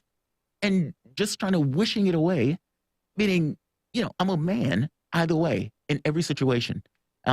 Me saying, okay, I'm a they or whatever doesn't factor into that. I mean, I am what I am, right? But by the same token, I don't necessarily have that crisis of identity that's associated with it where some other people are. Like you say, I don't really mind. I don't care if the person says I am in the wrong body. It's fair enough. That body, however, also may be wrong for certain sports if you're going to be, let's say, have a significant advantage just because you were born a particular way and there were certain strengths and everything else that weren't associated with the body that you were basically born into that is wrong. Yeah, I have qualms with this. I watched one of the other fights. The thing that changed my mind on this was watching one of the fights. I can't think of the name of the person, but it was transgender female fighting another fighter that was a female, natural female. And it was like brutal. Like brutal is an understatement. Like the muscle tone, the strength, like even the height, the size, all of that thing was such a disadvantage in regards to the two people. And I'm looking at that like, there's no way that's fair. That is insane. And you're not going to get a fighter to back away from it because the person is a fighter. And so in their heads, yeah, I'm going to take that fight on. Yeah, I'm going to do this. Let's do it. Let's get it done. And then she gets the pulp beat out of her. And you're looking at that like, that feels like a hate crime. That feels pretty bad. Here's one thing I want to add. This is, if you look at pictures, it's pretty obvious and it's relevant. I'm not saying this makes the case either way, but when you go through, I forget what it's called, but gender conversion therapy, basically, specifically when you're taking, hormones, if you're shifting into being a woman, you got to take a bunch of estrogen, and that's going to lower your body's muscle mass. And so with this specific fighter, with McLaughlin, you can see in the before and after pictures, they get much, much thinner. They lose a lot of their muscle mass. Now, that doesn't mean they're not still quite a bit stronger, but my point is, it's not like if you see the person going into the ring, they have like very rolls of abs or whatever sticking out of their chest. It doesn't look quite like that because they've gone through this process. Having said that, they're still going to have that innate advantage. I know this, having done not bodybuilding, but just gone to the gym and read about this stuff. If you lift weights early in life, say you're 19, 20, 21, you lift consistently for years, and then you don't for 2 decades. You just drop it completely. When you go back into lifting weights, you're going to have a huge leg up over somebody that never had that initial starting period. You basically primed your muscles on a cellular level to respond to the stresses that you're inducing in a productive way that creates muscle mass. She has that too. I'm not using she with Alana. She has that too. So she's in a much stronger position than a biological woman would be going into the fight. That's obvious. Having said that, it's not like she's the same person. She is. She's different. She's definitely trimmer. She has less muscle on her. All that. Yeah, absolutely. No, I'm not. I'm not making a point of saying that it's a 1-to-1. No, I'm not saying that. But advantages, yes, definitely advantages. But I'm pretty sure people are going to take issue with that. Well, we'll see. We'll see. We'll see. Let's take it into a break if you're done. Yeah. You guys are listening to Fault Lines with Thomas and Stranahan. We will be back in a moment on the other side of this short break. Be right back.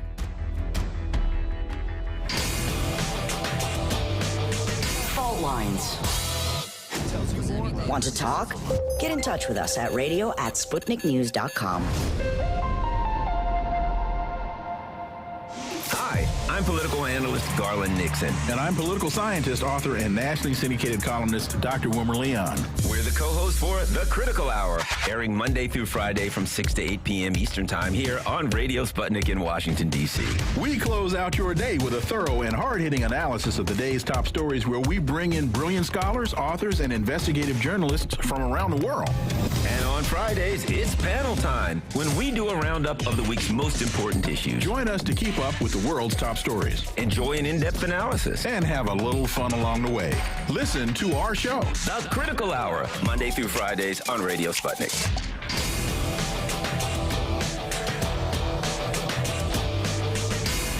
Fault Lines. Welcome back to Fault Lines on Radio Sputnik. My name is Jamarl Thomas. I'm joined with my co-host Shane Stranahan, coming to you live out of our station in Washington, D.C. If you guys live in the area, you can catch us on radio at 105.5 FM and 1390 AM. We're also in Kansas City at 102.9 FM and 104.7 FM. If you guys are digging what Shane and I are putting down, whatever platform you're consuming this content on, give us a like and share that audio or video. If you want to join in on the conversation, you can do so with a chat, a tweet, and of course, you can reach us by phone at 202-521-1320. That is 202-521-1320. Your engagement helps make this show what it is, so definitely don't be shy. We're trying to get our guest on the line, Joel Siegel. So I'm going to open this up to phone calls now for the next 15 minutes or so until we can get him on. And again, the number is 202-521-1320. And the conversation can be somewhat open. We can either discuss Afghanistan, or for that matter, we can discuss what we were just talking about, the sports issue. I took a look at the fighter, Elena McLaughlin. And look, she's not, obscenely cut in a way that the other fighter was. Meaning this looks more of an even contest. Looks that way anyway. The other fight, watching it, this was an African-American, I can't think of the person's name, but size, strength, everything else. And I saw that fight, and that fight changed me in my perspective on, at the very least, the sports and athleticism stuff. But people have their different takes on it. So we're still trying to get Joel. We're trying to have a conversation on the budget reconciliation plan and basically the politics that is going back and forth between the Democratic parties. Yeah. Basically the House and the Senate not trusting one another, and these guys basically being in a fight on basically corporate Democrats wants to basically stay with the bipartisan deal, whereas lefties have been pushing this notion that nope, it has to be budget reconciliation. It has to be the $3.5 trillion. It's either all or nothing. If you're not going to push for the $3.5 trillion, then nothing is going to get done. That's pretty profound. And the question is, are they going to stick to that? And so it would be great to get Joel's take on whether they're going to stick with that. It is true. It would be good to talk to him. For now, however, we are taking your calls. Yes. We could keep the conversation going, but we also have callers on the line, and we're taking more. 202-521-1320 is the phone number. We have calling in now Brave from ATL, from Atlanta. Brave, you're on the line. What's on your mind? The conversation about the UFC fighter, the transitioning, or the trans women or trans men or whatever I would call it, I totally agree with Jamarl on that. I guess you too, Shane. Like it's crazy. Some of those past fights and the way they turn out and the way those women have just been pounded by the transgender woman. And there's a conversation me and my wife often have about it because I find it to be unacceptable. It's unreasonable because in one sense, you want to be accepted and you want to say, hey, you can't discriminate against me. This is my reality. This is the reality I am asking that all you take part in, right, by respecting what I believe to be true about myself. But at the same time, you're saying that me as a person, other people have to now render certain understandings and beliefs that they have and abandon those things just so that you can feel included. Yeah. Now, I'm not saying I'm against the whole transgender thing. I understand. I'm cool with that, right? But again, to your point, when you cross the line, whereas you are now special forces. I mean, to add insult to injury, the person was ex-special forces. Yeah. I mean, trained to kill, and I'm not sure how long they had been with the groups and stuff, right? Special forces groups before they got out of the military. But you've been trained to kill. You've been living as a man, trained to kill. You go through at least 2 years of intense special forces training, right, just to get to the groups. And then when you get to the groups, you still go through a training period before you're actually allowed to move with groups and kill people, right? And now you're out and you get to go and live as a woman and then go beat on other women. And then the idea is that we can't put you in a circuit of transgender fighters, right, which will be balanced. Yeah. You get to now go and pummel women. That's just unacceptable. And to me, I just don't understand how our society allows these. I mean, actually, I do understand it because we have a really sick society when you get down to the core of it, right? The things that we say are okay so that someone else can feel okay, but they're really not okay. Like, yeah, I didn't think that was okay either. I mean, like I said, that fight changed me when I saw that. I mean, ideology is one thing, and I get this notion of wanting to be included. Nobody wants to be excluded, but there's a reality of things. And if I'm looking at a situation where this person is like 6 foot something, like a physique that is dominant, and they're fighting somebody who it doesn't even look like it compares. And one person just bludgeons the other, I'm going to have qualms with that. Yes, I want you to be included. Yes, accept you all the way through. And however, there is a reality of things. And yeah, it just seems unacceptable to me for that to be allowed. Yeah, I agree with you, Brave. Really quickly, that conversation can go in a much deeper, as Shane would say, meta perspective on it. But I don't want to. I'll end it at this because there's other callers, but I don't understand how we have people come out and say, "Hey, you can't shame me for being fat. You can't do this. You can't do that." You have all these interest groups that come out, right? And I wonder, because I'm sure there has to be women's interest groups that are coming out saying this is wrong. I don't understand how the UFC gets away with this. I don't understand how they're not canceled yet. How is this fighter not canceled yet? And I'm not a fan of the cancel culture, but how is it that in our society that wants to be so virtuous, how is that this is still allowed? Like this, I'll leave it there. It's mind-boggling to me though, but I'll leave it there. The inclusion thing. I mean, I think that's that. I think when you look over the history of the United States, there are a lot of things like racism or sexism, hatred towards various communities. And I think that stuff gets conflated sometimes into other issues. And so it's, we want to be inclusive. We want to put the racist past behind us. We want to put hatred behind us and everything else. It's kind of like this kind of pendulum of sorts, where sometimes the pendulum may go too far. Think of like, what's the word for it? When all of the women were coming out with after Weinstein. Oh, what is the name of what is Me Too movement? Yes. And you get this situation where the Me Too movement comes out and it's like, good. Women shouldn't have the situation where they are put into dire straits or where they are getting molested or at the very least feel like they can't just work the job that they're supposed to be there for. But then that goes into, hey, maybe we need to sign a contract before I can hit on you. And it's like, what? Like every little thing at that point becomes, it's like a red line. And sometimes the stuff goes too far. But otherwise, I'm not sure where that comes in. I think it's the pendulum swing. I think people don't, we're trying to get past this thing of racism and everything else, sexism and whatnot. We want more inclusion. And here's one of the results. Agreed. We have another caller. And I want to, let's just go straight to the caller. Tiffany, calling in from Michigan. Tiffany, you're on the line. What's on your mind? Good morning. I am a little bit, first of all, let me say, I've been watching Jamarl for a long time, and I'm just a little confused about this stance of the vaccine mandate. Even the title of today's episode is a bit oxymoronic, where most Americans agree with the vaccine mandate. It's kind of like most of us agree with the vaccine mandate. It wouldn't be a mandate. We just do it.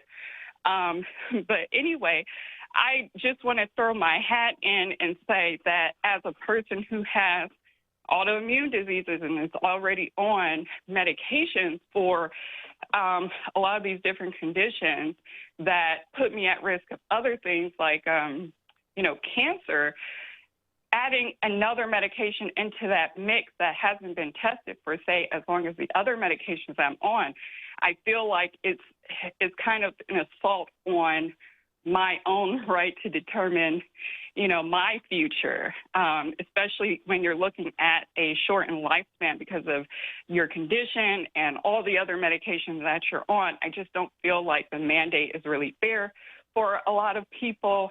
And like I said, this is coming from someone who's already had the vaccine, but I'm in a place where I'm reconsidering getting a booster.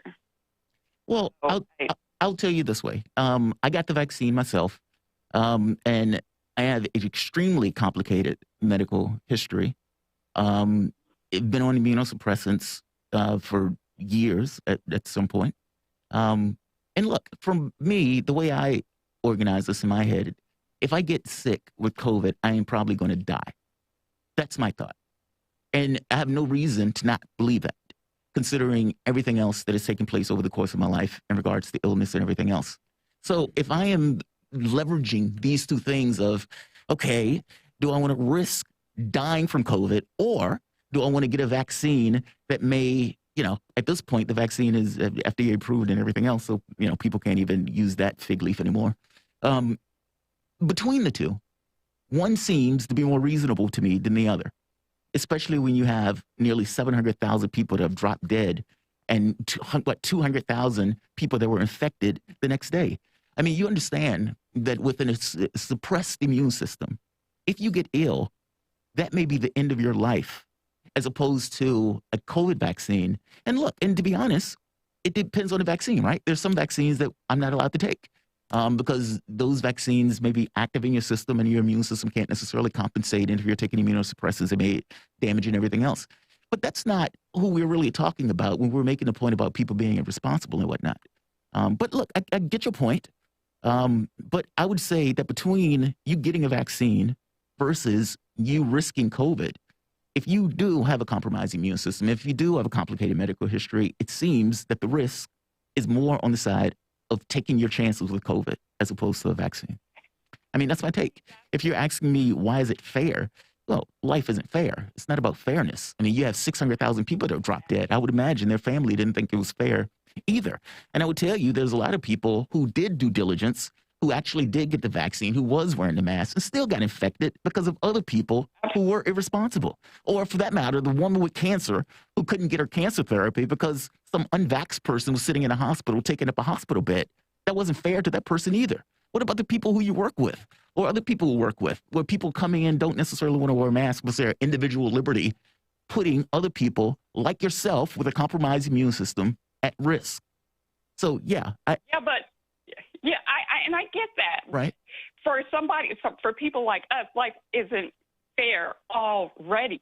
So you can't use the argument that, life isn't fair, so you have to get this vaccine. Like, we're already taking a lot of calculated risks with the medication that we're taking. My argument wasn't, you mentioned a point that it's not fair. I'm making a point that life isn't fair in general. It is what it is. And this isn't an issue of fair, right, wrong. That's not an issue. Doesn't apply. Fair. Okay, go ahead. Well, I'm actually kind of curious, Tiffany. What changed you're saying you're reconsidering getting the booster shot? That sounds like a sort of cost benefit analysis thing where you're just thinking it doesn't. You've seen some stuff or whatever. Why have you reconsidered that decision? Why are you thinking of not getting a booster shot at this point, Tiffany? Here's the thing. We have a year and a half worth of data. Okay, I said, my immune system is compromised. I'm on medication that compromises it, and my body is attacking and tearing itself apart already. But the reason why I'm reconsidering the booster shot is that I have seen no conclusive data showing a benefit, like a clear benefit of getting the booster or the vaccine over, not doing it. Like, if the rate of death is only like 99.2% or whatever it is, you have an overwhelming chance of surviving, even if, you have like all these comorbidities. I have a 91-year-old grandmother who's actually down in Maryland. I just visited her a week ago. And she's, fine now after having got COVID back in March. My grandfather, he got it around the same time too, and he has asthma. He actually has mesothelioma, and he's still alive. He's fine. So to make the argument, it just seems like sensationalism. I don't think I'm necessarily in the same medical condition that Jamarl is, but I can say I've been hospitalized twice in the past, 3 months, okay? And so I have conditions going on right now, and I still don't think it's fair to say that someone has to get a vaccine to potentially save my life or mitigate my risk of living. I mean, if it's not COVID, it could potentially be some other weird infection. Well, and that was what you called in originally about was the vaccine mandate, and then you brought up the booster shot, and I kind of revisited that. Those are two separate topics, of course. Yeah, two separate things. But I mean, my personal take. I'm still waiting on the evidence, as we all are, for the efficacy of the booster shot. And by the way, we're going to be talking at 9:15 this morning with Gene Ollinger, a virologist. He's come on a couple times in the past, coming on to talk about this. Yeah. Because, breaking in the news over the last couple of days, this controversy. Fauci had said that booster shots seem to be effective, but are they? There are virologists and scientists who are questioning that. That's a question that we're still asking. But, if you're immunocompromised, I understand completely why Jamarl is where he is on this stuff, which is he is in a genuine position of risk to a much greater degree than I am. And it sounds like you are too. And so I guess my only brief note here is hopefully for your sake, whatever the evidence tells you, I hope you pay attention to it. And I hope that, if you do, I just don't want you to die. I guess that's my point, but it's up to you. I don't think 661,000 people dead is sensationalism. I think that's a hard reality, especially since the number is probably higher than that. Since some of the deaths weren't necessarily recorded as COVID. On top of that, the long-term symptoms of that stuff, again, is not sensationalism. You're getting a large percentage of people, let's say 20% or more, who have symptoms that go months on end. Yes. It is unpredictable. And so the unpredictability is not something that I am enamored with. If you're going to say, from the standpoint of the booster, fair enough. I accept that, right? I mean, ultimately, we don't know about whether the booster is effective. It does come across as if Biden considers this to be existential from the standpoint of his own administration, which makes him that much more hawkish in regards to trying to get people to get the vaccines and everything else. So, look, fair point on the booster thing. I don't necessarily know that we know. And the fear there is that he would potentially not fabricate completely, but that the statistics over their efficacy would be distorted in order to get people into a sense of, okay, let's do this, and then he can show that as success for re-election if it works, that kind of thing. And that's the concern. I mean, he was dodging the numbers prior. It's something that we kind of went over early on. Look, I don't fault. I mean, I don't know if you remember this, when all of this first started and the vaccine first came out, I was also hesitant with the exact same point of view that you're having right now. Mm-hmm. Exact same point of view.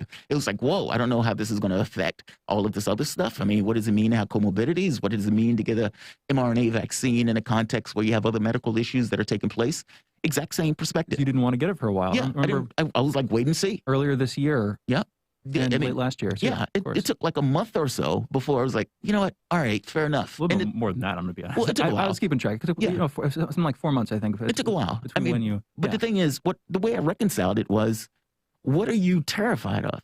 Like, meaning, what do you think? I mean, and this is what I was saying to myself, basically. What do you think is going to happen to you getting the vaccine as opposed to not getting the vaccine? And where do you think the larger risk lies? And for me, the larger risk lies into not getting it. That's the way I processed it. From the standpoint of the booster, boosters, I don't think there's enough data one way or the other for the booster thing yet. And then there's also the question of whether we should be using those shots for people who are already vaccinated or vaccinating the currently unvaccinated, mostly in other countries. Like other countries. Yeah, because of course the hope is that would reduce the incidence of mutation. That it stopped the viruses. And there's not just one virus. Now, with all the variants, there are multiple viruses. Mu, alpha, exactly. Delta. It would stop them from mutating into something new and even more dangerous that can overcome our vaccines, that kind of thing. We have another caller, Tiffany. Thank you for the call. You, Tiffany. Let's go to Joe from Tuscan. Joe, you're on the line. What's on your mind? Hey, I just want to give a shout out to you guys. I'm so glad you're back. It really jacks us all up for 2 weeks when my favorite show goes away. So Oh, man. you guys are back. Dude, thank you for the call. And I'm really glad to be back. Really glad to hear from you. What's on your mind, man? Well, I give her a shot. And Jamarl, I mean, just, the thing I like about you especially is sharing your journey of what you've dealt with and, the highs and the lows. And I mean, that is really a man thing to do. To the woman that just called, my heart goes out to her. I think these are special cases, though, and I think that it's something to be considered. But Jeff Bridges, I think, the guy from the bowling movie, I can't remember, but his cancer treatment, he said it was nothing compared to the COVID that he caught, and he was double vaxxed. So, yeah, it's a real tough position, but I think that,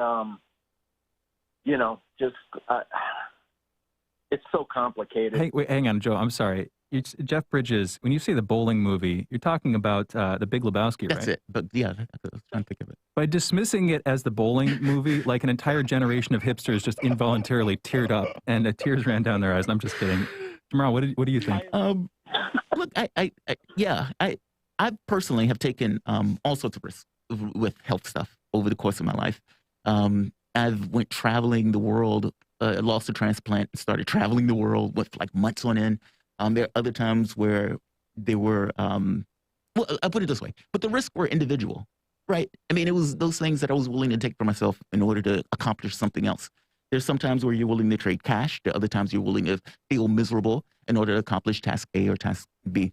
The COVID thing is different to me. I mean, it's not just a risk for the individual. It's almost like a shared collective risk of sorts that we are basically allowing to propagate.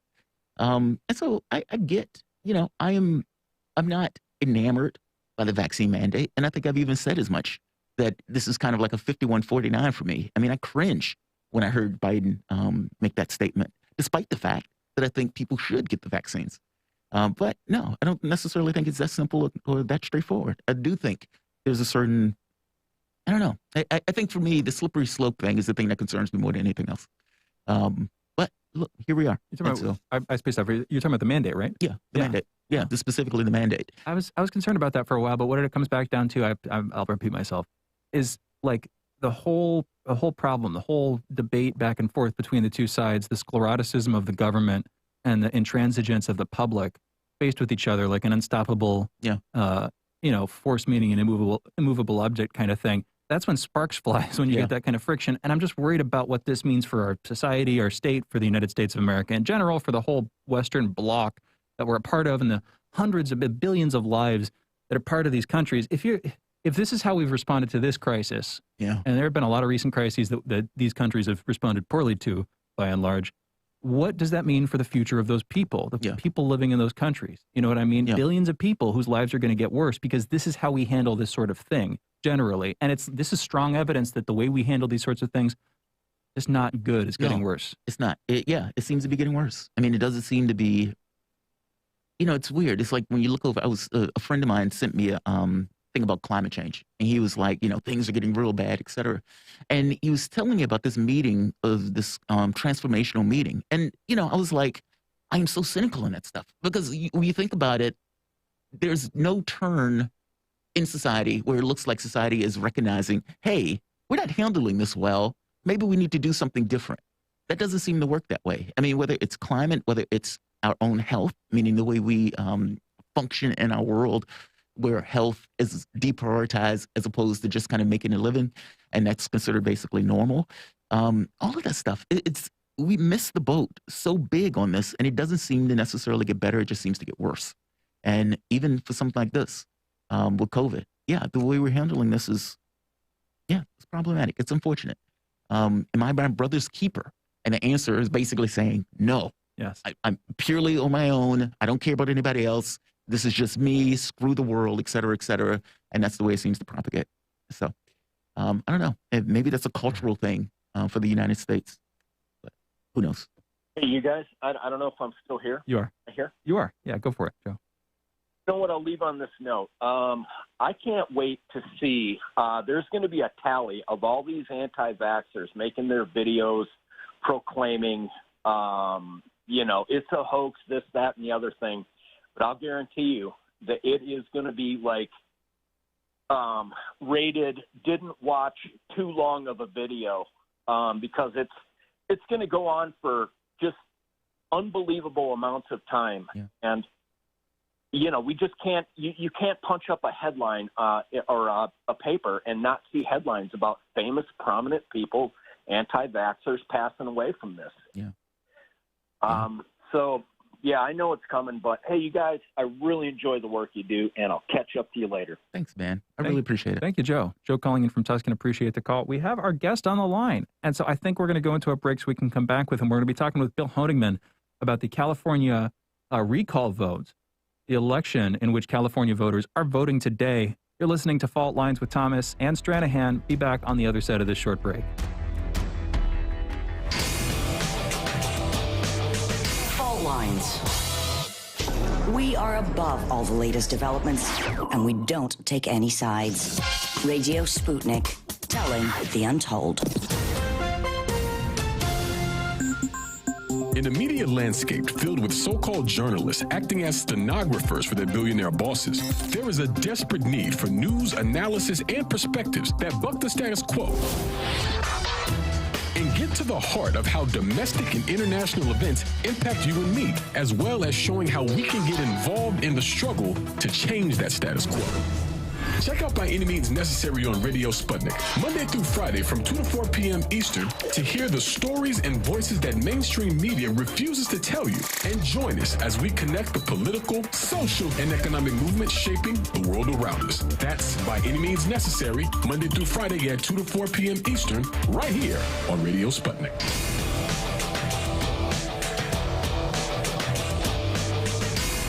Fault Lines. Welcome back to Radio Sputnik. My name is Jamarl Thomas. I'm joined with my co-host, Shane Stranahan, coming to you live out of our station in Washington, D.C. Joining us, let's get to our guest, Dr. Bill Honigman. Dr. Bill Honigman is a retired emergency room physician, progressive healthcare activist, and national outreach director at progressivedemocratsofamerica.org. Dr. Honigman, thank you for joining us. Thank you so much, Jamarl and Shane. Great to have you back. I got to agree with your last caller that I was really at a loss while you guys were gone. So it's really good to have my favorite morning radio show back. Aw, thanks, man. I really appreciate that, honestly. So we brought you on because we want to have a conversation about the election taking place in California, Cali. Newsom is basically, the question is going to be whether or not Newsom is going to get recalled. And Elder is one of the main people that he's going up against at this point, the Republican. What's going to happen there? And I guess there's two questions. Why such the impetus to get rid of Newsom? Meaning, what did Newsom do so poorly, so horribly, where they thought we need to rip him from this office with a year to go? And second, do you think it is going to come to a head? Meaning, do you think it's going to come to that? What are your thoughts? Well, thanks for asking me. And, I think Californians in general, especially those of us who lean Democratic, capital D Democratic, and maybe even small d Democratic, see someone like Larry Elder, and there's actually a number of them on the ballot, as an additional existential threat. I mean, my emphasis being a person who worked in healthcare all of my career is that, our health is the most immediate existential threat, as you all have been talking about on the show already this morning about COVID and the threat to your very existence over whether or not you should take a vaccine. And that's something that everybody has to personally struggle with. But there's more of that headed our way due to climate change. Of course, the rising global temperatures are releasing more pathogens, and so we can look forward to more infectious diseases, toxic exposures, traumatic weather events, all of that stuff, each one of those a public health threat. So when you have someone like Larry Elder coming along who says climate change is a hoax, that presents yet another existential threat. So you have health, climate, poverty, war, political corruption, racism, all of these things are existential threats. And so we're looking at someone like Larry Elder taking us backward, not forward. And no, there is no justification. Gavin Newsom has presented none of those reasons. He has not taken us back at all. In fact, we've moved forward. And the way we're looking at it is there's no reason at all. But Bill, they are trying to take him out that office On the ballot. They're trying to get rid of him for a reason, though. I mean, the state is basically a supermajority of Democrats, and yet there's a risk that he could basically lose his seat, even among other Democrats who seem to be unhappy with whatever he was doing in California. It can't, meaning there has to be a reason behind it. That's right, and the operative term there, Jamarl, is who. When you say they, them, who is it? And it's a very vocal minority of people. And why are they doing it is because they can. It's because they see a window of opportunity. There's a definite chance that they could make it happen. It is similar, although not exactly the same, as what happened to us, almost 20 years ago now, when our Governor Gray Davis was recalled, and we had a Hollywood actor / bodybuilder in Arnold Schwarzenegger, as you know. But Arnold Schwarzenegger was not, in particular, a very outspoken and particularly kind of radical extremist spokesperson on fundamental issues. So, as Larry Elder and other people are in this instance. But there is that political opportunity given the structure for recalls in our state.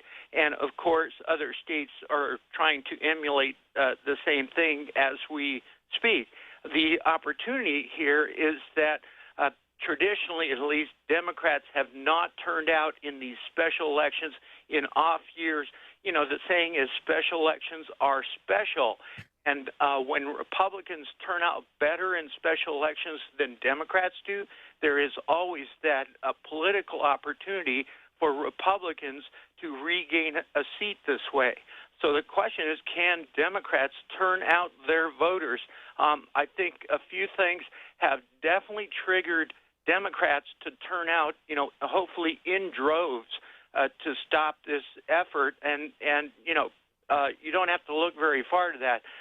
One of the things is that climate in this area, with all of the many fires that we've had across our state, is turning people out. But the big firestorm is what happened in Texas, recently, and all of us in California feel threatened by putting someone in office in California who could do or help happen what happened in Texas with women's rights. And we don't want to go down that pathway and end up like Texas or Florida here in California. That seems like a much more Texan thing to do than California. And California is, like you said, a blue state. But aren't we leaving something out? The mail-in ballots that were distributed to every viable voter, that seemed to have helped to swing it for Biden this last election. I'm not alleging fraud. I'm just simply saying people's ability to vote from home, that kind of thing. Isn't that a big factor here, too? And isn't that why you're seeing such a Democrat turnout? Bill?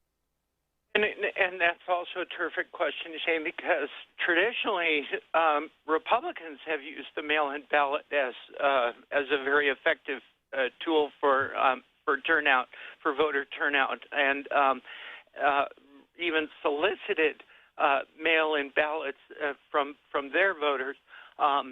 Democrats kind of, became hip to that and promoted it too, to the extent that, they decided to use that as a tool, like, say, Oregon did, to make it universal. Yes, California has become a universal mail-in ballot state, and hopefully even making voting that much easier, more egalitarian, and universally accessible. But a whole lot of people still don't avail the opportunity. And when they get their mail, if they open and have a look at the ballot, they're going to see, 40-something candidates, governor in question 2, and just kind of say, well, maybe I'll study this at some point, and it'll get filed in some junk pile somewhere. They won't pay attention to it. So that's our fear. We need people to vote, no on this recall, realize that things could be a whole lot worse than they are. And isn't that have gotten better under Gavin Newsom. Okay, well, the fear that things could be worse, that's classic. But things were pretty bad, right? I guess his approval rating's gone back up. Polling I'm seeing recently is above 50%, 56%. But California doesn't seem to have a right-wing population large or active enough to single-handedly be trying to recall Gavin Newsom. It's by pinning it on Republicans. It's like, let's just talk about what's going on here. California, along with New York, was hit quite hard economically by the lockdowns, by the shutdowns. And I'm not blaming that on Gavin Newsom, but of course he's having to deal with it. And arguably you can blame him for it. I mean, you remember those pictures of him specifically that came out. This is just hypocrisy. This isn't corruption. But him at the private dinner after the mask mandates had been implemented and enforced quite strongly throughout the state, he's sitting there at a crowded table, literally, packed cheek to jowl with other diners.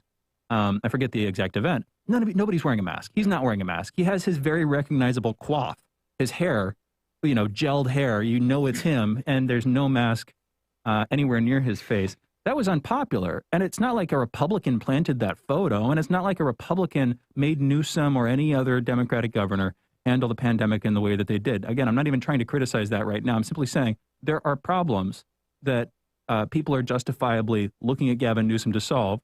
And that seems to be what drove this recall vote, right? It's not it's not far-righters. There aren't that many of them, as far as I can tell, in California. Bill, what's your take? Yeah, so, but if you look at what was behind that, and that was definitely kind of a, political faux pas, there's no doubt about it. But if you look at what's behind that is, why was it hypocritical? What had he put in place? Well, then the measure was absolutely for public safety. And what did the measure accomplish? It accomplished saving a whole lot of lives, and for California to perform as well as or better than a whole lot of other states. And the fact that states that have not implemented those public health mandates are now suffering as a result. And it's very clear when you look at the numbers in Florida, in Missouri, in Idaho, what's going on now with the Delta variant. The indisputable fact that hospitalizations now are just through the roof for unvaccinated people. We rolled out vaccines here, in California in a very big way. I mean, we are the largest, most populated state in the union, and we as a result of our state's public health measures, have very low utilization now of resources, public resources for this virus, and have saved a huge number of lives. So that one political snafu is, kind of pales in comparison to what was accomplished by this government, by the state government and the governor to protect people and save lives. And I think California voters are smart enough to look past that one incident. Well, but we're out of time, and so I don't want to. My brief thought on this is it only feels right to make that a point if it means something. It's like a stereotype or something like this.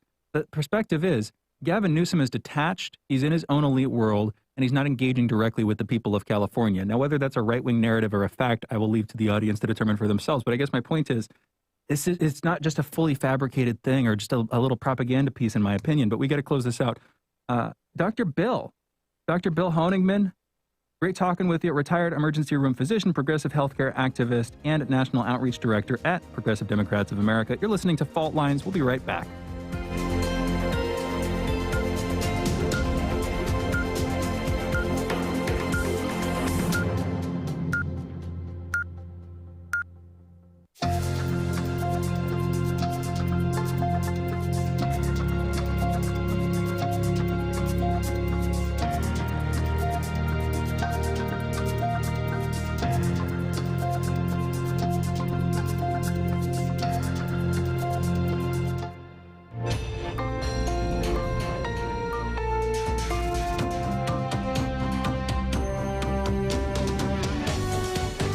listening to Radio Sputnik.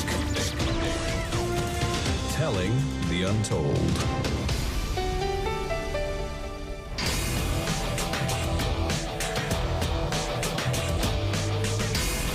Fault lines.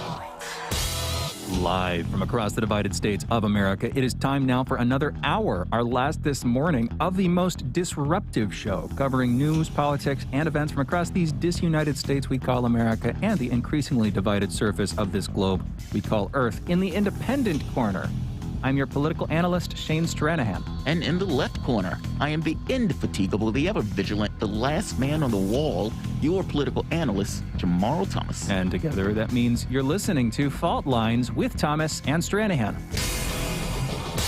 All right. Good morning again, everybody. Hoping you're sticking with us. What I mean to say is, whether you've stuck with us or whether you're just joining us, I hope you're having a great morning. Although I do hope you're sticking with us, too. A little bit insecurely or something like that. Please.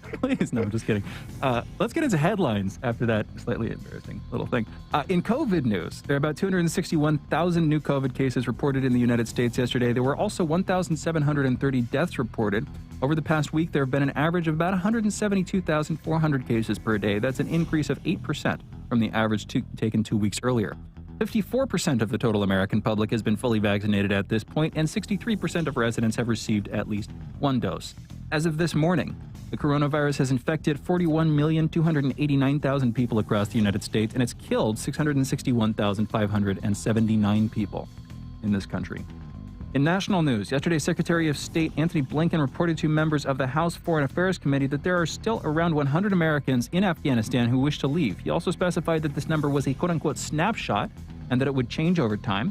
Blinken stated that the number of U.S. green card holders and permanent residents who remain in Afghanistan cannot be known because for some reason they do not track this data. We're not keeping track of how many Americans live in Afghanistan, basically. But this is a war-torn country that we've been at war with. That's like the case in we've already talked about this. We talked about this at the beginning of the show. It's weird. Yeah, this is exactly the thing you'd expect us to be covering, and I really hope that the media hits this hard instead of just moving on to other stuff, because this is like a serious failure in our government broadly that needs to be amended in some way. How many Americans do we have in Afghanistan? We don't know. Yes. We don't keep that information. What do you mean you don't keep that information? War zone. Why the hell are you not? That's a dereliction of your duty, that kind of thing. Continuing on, however, a new poll by Axios Ipsos shows that the majority of the American people support Biden's vaccine mandates on requiring all federal employees to be vaccinated. You have 33% of Republicans, 84% of Democrats, and 61% of independents in support for requiring businesses with 100 employees to either vaccinate or undergo regular testing. You have 30% of Republicans, 84% of Democrats, and 62% of independents in favor of the policy. I want to come back to this on a note after we're done with this little bit. Transgender mixed martial arts fighter Alana McLaughlin, a biological male, defeated her opponent via rear naked choke in a Friday debut fight. McLaughlin, 38, began transitioning in 2010 after leaving the U.S. Army Special Forces. The transgender fighter beat Celine Provost, a biological female, 3 minutes and 32 seconds into the second round, which is kind of fast. Not super fast, but kind of fast. Don't know that much about MMA. But you got these different rounds, 5 minutes each. I think there are 3 and sometimes there are 5 or something like this. But basically, it's like fairly early on in the fight that she took the other person down, but not super early. Mm-hmm. But still, it was like a fast takeout, basically, fast knockout. Less than the first round. Yes, exactly.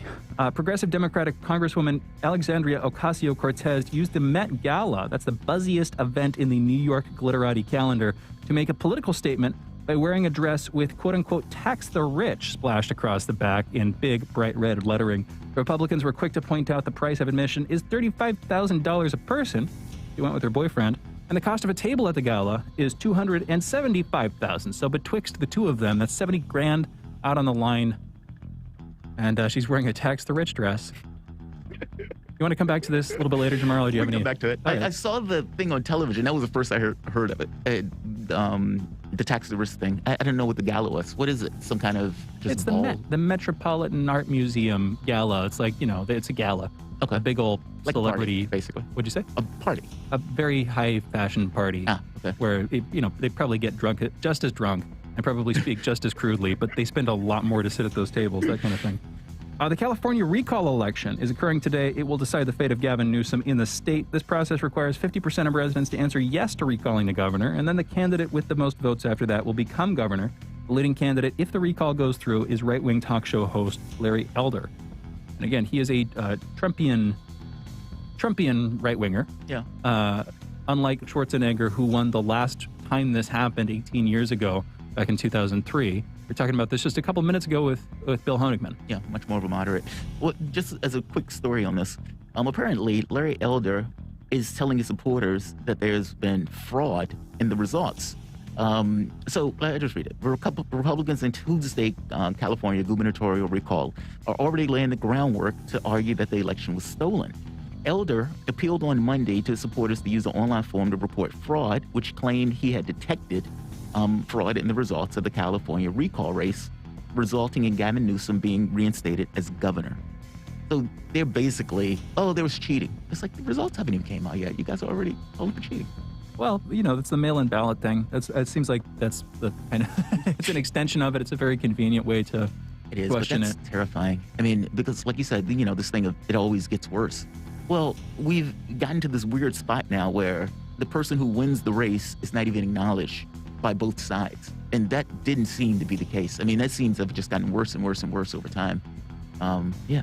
It absolutely. Agreed. It's not good. Yeah, we agree on this one. Whether, we'll disagree on some of the specifics about January 6th, but the general phenomenon of how elections in the state specifically just keep deteriorating with more and more, for some reason, violent was the word that came to mind, more and more aggressive claims of fraud.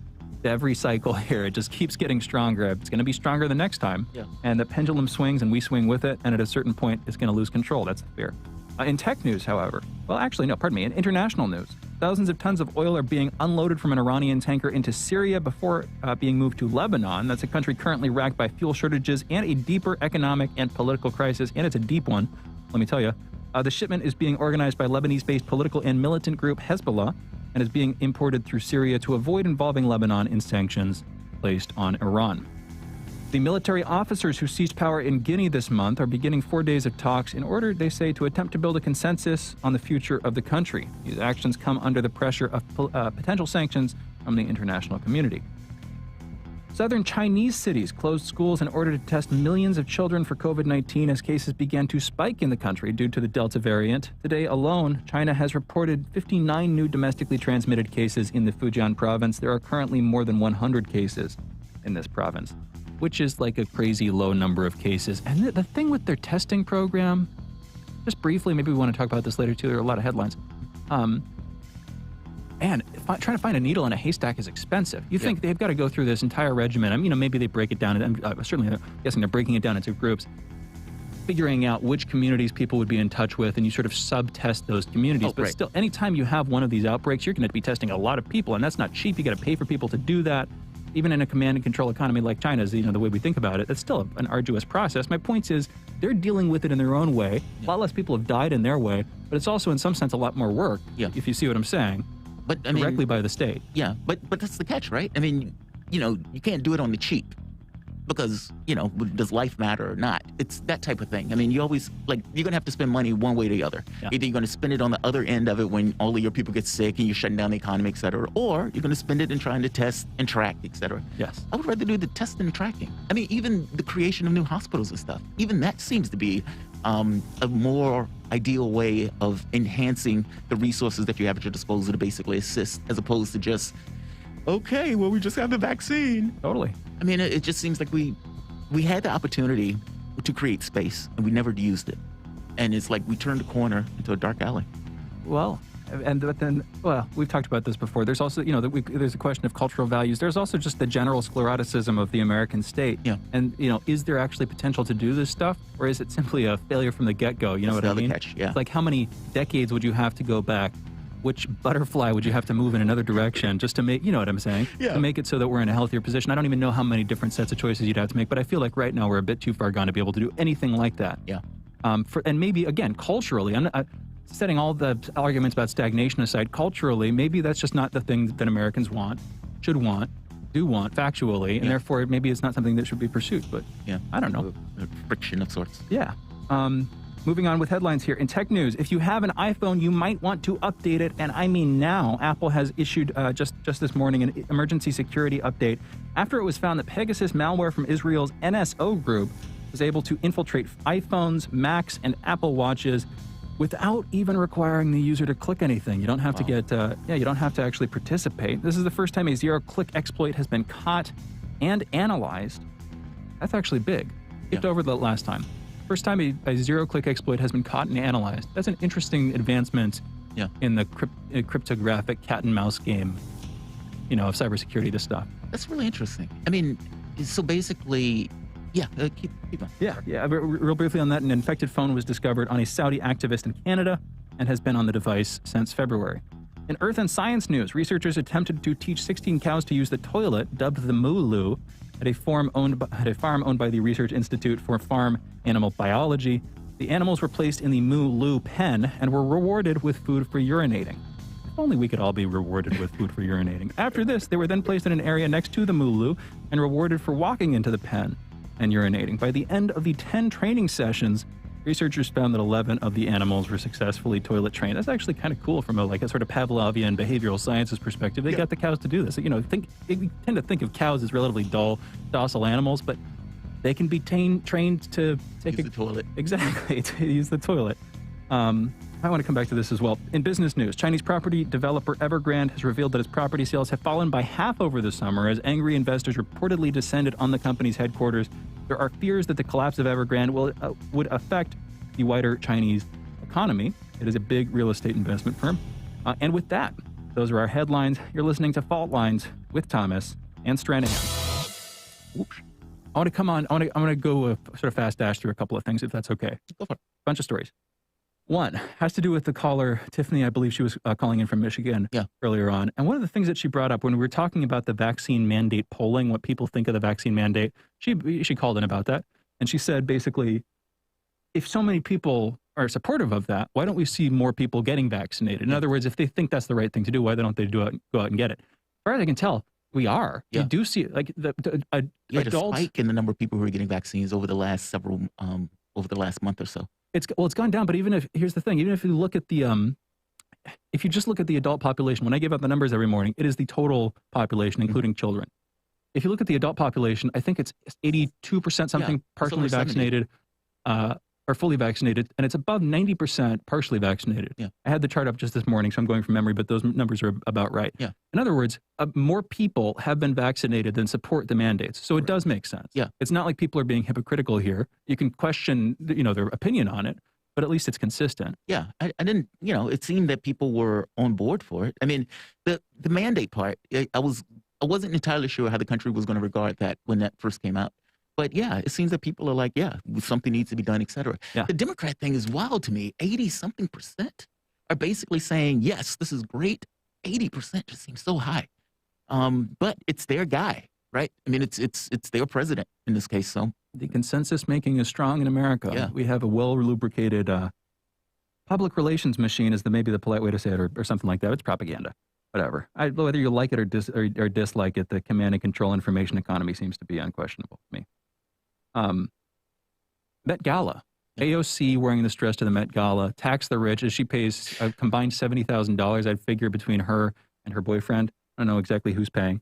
Also, just of note, I mentioned this much earlier in the show. Grimes, musician and Elon Musk's wife, and spouse, long-term spouse, etc. She wore this wicked awesome dress that was like a standout. Didn't have any lettering on it. Didn't have any verbiage, which in my opinion is a plus for clothing.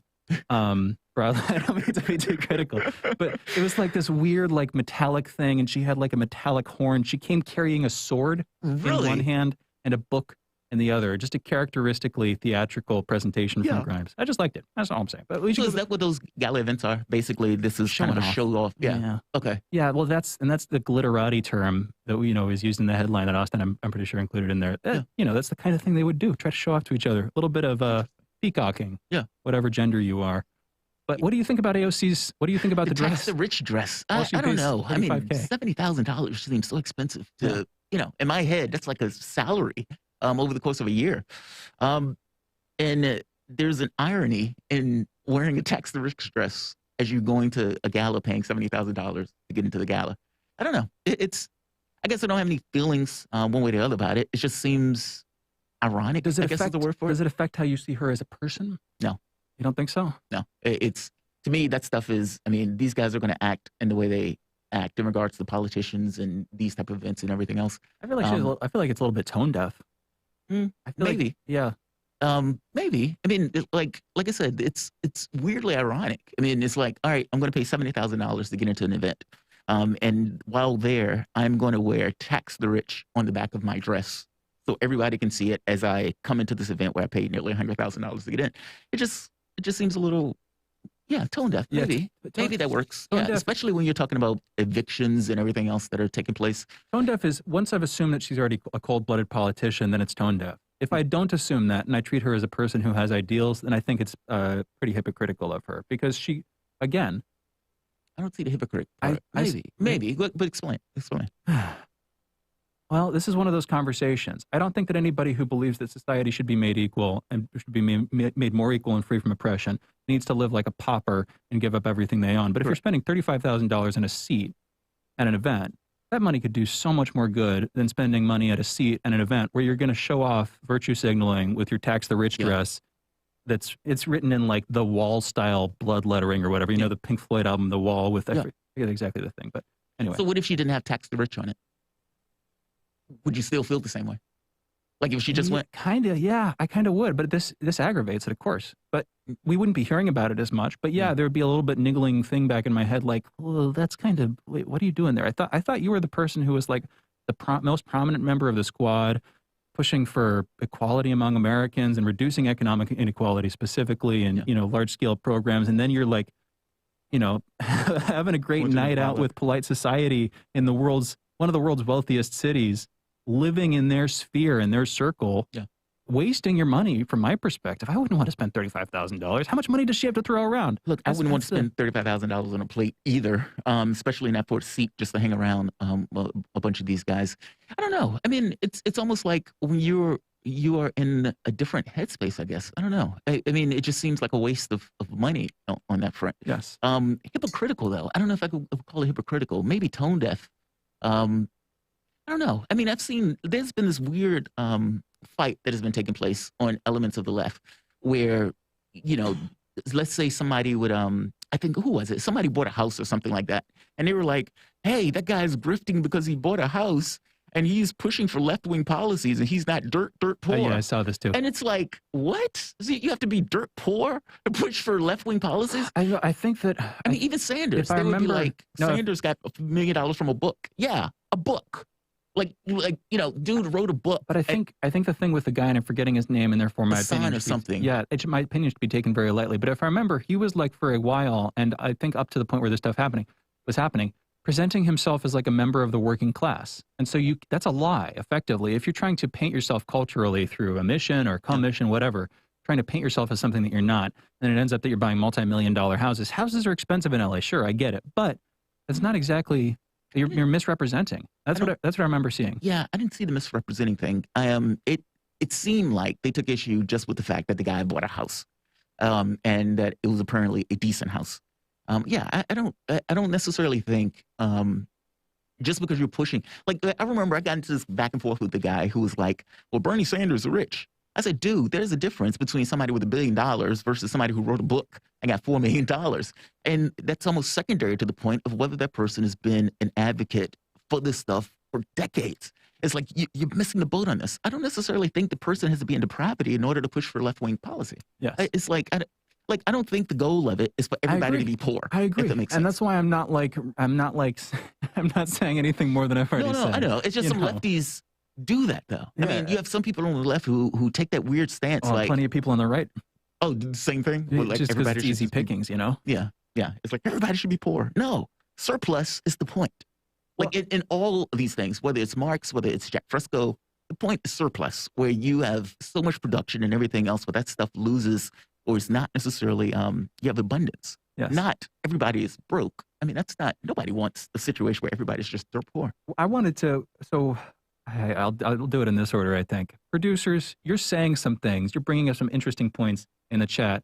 could you please come in for a minute? Could you, just for literally 2 or 3 minutes here, just to say what you were saying in the chat, because I don't want to misrepresent your views, that kind of thing. You're bringing up interesting points about her going. I also wanted to talk about the Mulu thing, the other headline, with the cows being toilet trained. And by the way, in a couple of minutes, less than 10, we're going to be going into a break. We're going to be coming back with Gene Ollinger, virologist, talking about the efficacy of the booster shots. Should be an interesting conversation. But right now we're talking about AOC, Alexandria Ocasio-Cortez, attending the Metropolitan Art Gallery Museum, their gala, high-profile event, $35,000 a seat. She went with her guy, $70,000 between them, and she wore a tax the rich dress. Now, she's noted as a sort of, I don't know, a democratic socialist, just a left-leaning politician, in the House, in the state, most prominent member of the squad. You guys, Cordell, Woodland, Austin Pelly, joining us in the studio now. I saw both of you putting some stuff in the chat. I'll start with Austin, because I saw you posting first. What were you saying there, Austin? I was just saying that I think she'd get slammed either way. Yeah. Because it's mostly like the right-wing politicians that are saying like, oh, this is the cost of the ticket, this is the cost of the table at the gala. So if she goes to the event and does not make it a political event, then she's just betraying her kind, versus now she has like this controversial statement opinion, because I think she wanted to go to the event regardless. Yeah. I think that her being a knight for her side should not mean that she can't enjoy some things in life. Correct. Right. So she wanted to go to the event regardless, in my opinion. And so now that she makes it a campaign slogan, or just to say like tax the rich, like I'm still doing this for my side, still fighting for the people. Yeah. At least she saves some face. I have a response to that, but Cordell, I saw you had your own take too. What was that? Yeah, I mean, it's really, she's not condemned to not go out and never have fun. She's allowed to enjoy her life. We don't know if she bought the ticket. We don't know how she got the ticket. I know there's a saying, people stay rich because they get everything for free. Yeah. So we don't know how she got in the building. Number two, if she's going to go, in her mind, it seems like she's going to make it at least a productive situation. And by productive, she's going to go out there and still preach her message. My thing was, is it better for her to just go and do what she did, make her statement, or not go and just tweet about it? Like, what's the alternative? Well, but here's the thing. Here's my response to both of those. Why should she be wanting to go to this thing in the first place? I thought these were the people she was supposed to be fighting. She's a member of the squad. Who is she taking on, in America's inequality situation, if not the wealthiest among us, the upper class, the elites? Austin, I see you shaking your head. She only takes on the non-cynics. So if you're rich and wealthy and famous, but you keep campaigning, or you keep putting in the public that you hate the rich and wealthy and famous, or that you hate the fact that you have money, or that you give it to charity, or that there needs to be taxes on the rich and all this left stuff, then she leaves you alone. You're fine. It's only if you're on the other side and you have money. Is that a good thing, though? Because isn't that just... No, it sucks. Well, why do you think it sucks? Because it's so hypocritical. What's hypocritical about it? It's that it doesn't really matter if you have money, then she goes after you, because she doesn't. It's if you have money and you're not on her side, she goes after you. I don't mean to get religious, but the thing with the Catholic Church, you remember simony, the whole problem with people effectively, paying off bishops and paying to expiate their sins, other terms for it. Right, like right before the Lutheran Church was established. The whole cause of the Reformation, effectively. Right. Isn't that kind of reminds me of this thing? It's a bunch of rich people who are shedding their guilt by very publicly saying, not necessarily doing that much, by saying, oh, we're so, abject spiritual or whatever. I'm extending it out in all these different ways, but basically, we don't deserve our wealth. And isn't that just a way for them to get rid of the guilt? Again, religious, I don't mean to get too far into the Catholicism thing, but I see that kind of dynamic playing out here. I don't know if it's a way to get rid of it. I think it's a way to justify it. I don't know. I mean, I don't think I'm as strong on this as you are. I mean, to me, it's kind of like she is in a certain circle of people. She wants to go to an event. She goes to the event. And then it becomes, okay, like you say, we don't necessarily know how she got the tickets. But let's say for the moment she did pay for the tickets. Does it, let me say it this way. I don't see anything wrong with her going to the event. I don't feel one way or the other about it. Is it a bit tone deaf? Maybe. But do I have any qualms about it? No. There's nothing in me that digs into me for that much. I think the eat the rich thing is a little, I don't know. That part. Tax the rich. Yeah, tax the rich. Tax the rich. Tax the rich, eat the rich, I suppose. Well, no, but eat the rich is a lot more. It's a lot. Fair enough. It's a lot stronger. I don't know. I don't have this strong feeling towards it one way or the other about it. She's a person. And I would imagine, like anybody else who's in a particular circle of people, she would want to go to these type of events. But teach his own, I suppose.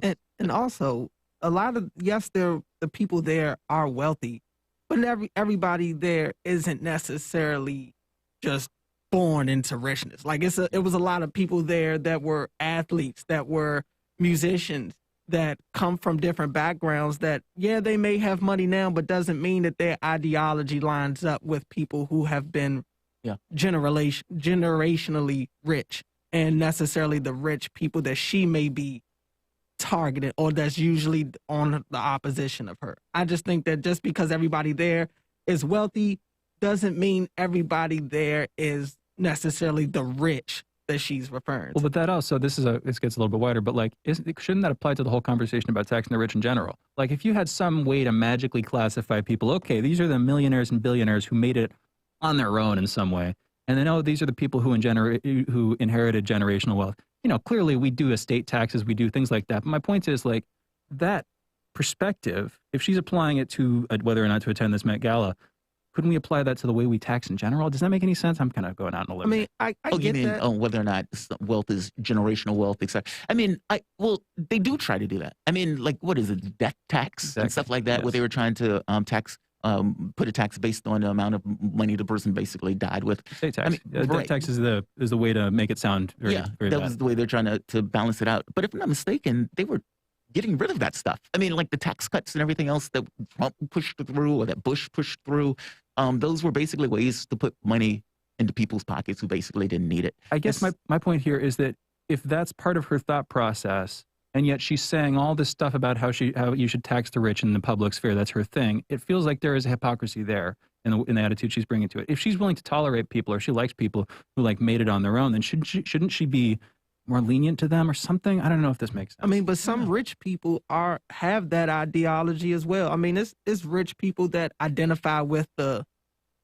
mid, the middle class and lower class that try to speak for them. Not every rich person just stands on that side of the aisle. 100%. Yeah. So I like I said, I think it's a certain type of people that she obviously, has a problem with. But everybody there, just because they were all wealthy or rich, doesn't mean that they all feel the exact same way. Everybody doesn't think alike. And I don't think she has an issue. I mean, I think her thing is taxes should go up. I mean, she's been saying that from day one. I don't think she cares about whether or not the person likes her or not. Meaning, like, I don't think it's... I think she's trying her best to become a celebrity, regardless of how her political she's a career celebrity ends up. either way at this point. I mean, she basically was a rock star the moment that she got in. But I don't necessarily think that it's like, okay, this person agrees with me, so I don't want to raise their taxes. No, I think in her head, tax the rich as somewhat of an absolute. I mean, this was her policy when she first got in. I remember Fox News was like, well, she wants to tax the rich. And then he looked at their polls. It was like, wow, the American public agrees with her. And they were like shocked by this prospect that the American public thought the rich should basically pay a certain fair share. No, I don't necessarily think it's, I guess the more you guys talk about it, the more I become less ambiguous about it. No, I don't necessarily see the discrepancy here. It's one thing if she was trying to give a pass to some people that were basically on one side of the political fence, but I don't think she floats there. I think in her head, no, the rich should be taxed as an absolute. I think that's where she goes with it. Now, you might say that's unfair, or you might say that it's hypocritical. At this point, I don't see the hypocritical part of it. But tell me if I'm wrong. And honestly, let's be real. It's people that do things that have paid to go to events that they really shouldn't be at, that have paid outlandish money to do things that they may want to do. Yeah. So I can't criticize her for being at an event that cost a lot of money because of her stance on how rich people should be taxed. Everybody pays an absurd amount of money at one point in time in their life to do something that they really want to do. I mean, a year's salary to go to a dinner. I mean, whatever. I mean, I've paid money to go to a playoff game that I really shouldn't have paid. I've spent money that I didn't have at the time to enjoy myself for that moment. I mean, we don't even know who paid for this. Oh, I don't think that she shouldn't have gone. I think that she, if she wanted to, had the right to go. Yeah. By the way, for context sake, she did put on Twitter, like people were posting about this all the time, and she just quoted one of them, and all she put was "the medium is the message." And then on Instagram, she went into a lengthier one about like how, yes, New York City elected officials are often regularly invited to galas and stuff like that. It's our responsibility to serve the public. And oversees certain cultural institutions. This is a responsibility. Attending the Met Gala is that what she's doing? I'm on the job, folks. I'm eating drinking the champagne, eating the caviar by the spoonful. It's my job, folks. I'm joking. I don't know if she's like, I'm on the clock, but I think she's like, she's justifying it's very common for us to do this kind of thing. Yeah, it probably is. Which it is. Yeah. But so here's another thing. We're almost out of time, but another thing that popped up. Pictures from the event. None of the celebrities that I saw, they're on the red carpet. They're not wearing masks, but on the periphery, all of the staff was wearing masks. Oh, it reminds me of the Gavin Newsom thing. Yeah. Some of them took them off for the photos. When they were isolated with just the cameramen, if it wasn't part of their ensemble, they took it off. Okay. So, for example, Grimes, who you love to bring up in the show, she had a basically tinfoil mask that was bright, sparkling silver that went with her whole night look, I guess. And she kept it, but a lot of the celebrities took it off. So it was really I did mine too. When if you incorporated it or not. I mean, I don't have a problem with that. They were like 20 feet away from the next person. Yeah. And so they were wearing it inside. The Met had a policy it's all that tone said deaf. that you had to have one in. It's all so tone deaf. These people, okay, so they say if you're indoors, you shouldn't do it unless you're eating or drinking. It's not, you're trying to take a picture. It's eating and drinking. I guess technically at Disney World, they're allowing people to do it in special cases with social distancing, but it's all tone deaf. This is the upper class allowing themselves the luxury of all this stuff while we have to live in a separate world under separate rules that they're immune from, basically. No, not on that one. Come on. I would agree with you. Isn't that the takeaway? Isn't that the takeaway that really. we feel when you look at this image? No. I mean, it's one thing if they just didn't wear their mask all the way through. Then I would say, yeah, you're absolutely right. But taking a picture just to take your mask off. I mean, I was taking pictures like that. If they're trying to set a good standard for the public, shouldn't they take the picture with the masks on? Not necessarily. I mean, reality matters because they're trying to emulate good behavior. Keep in mind, also Reality the photos matters. are outside.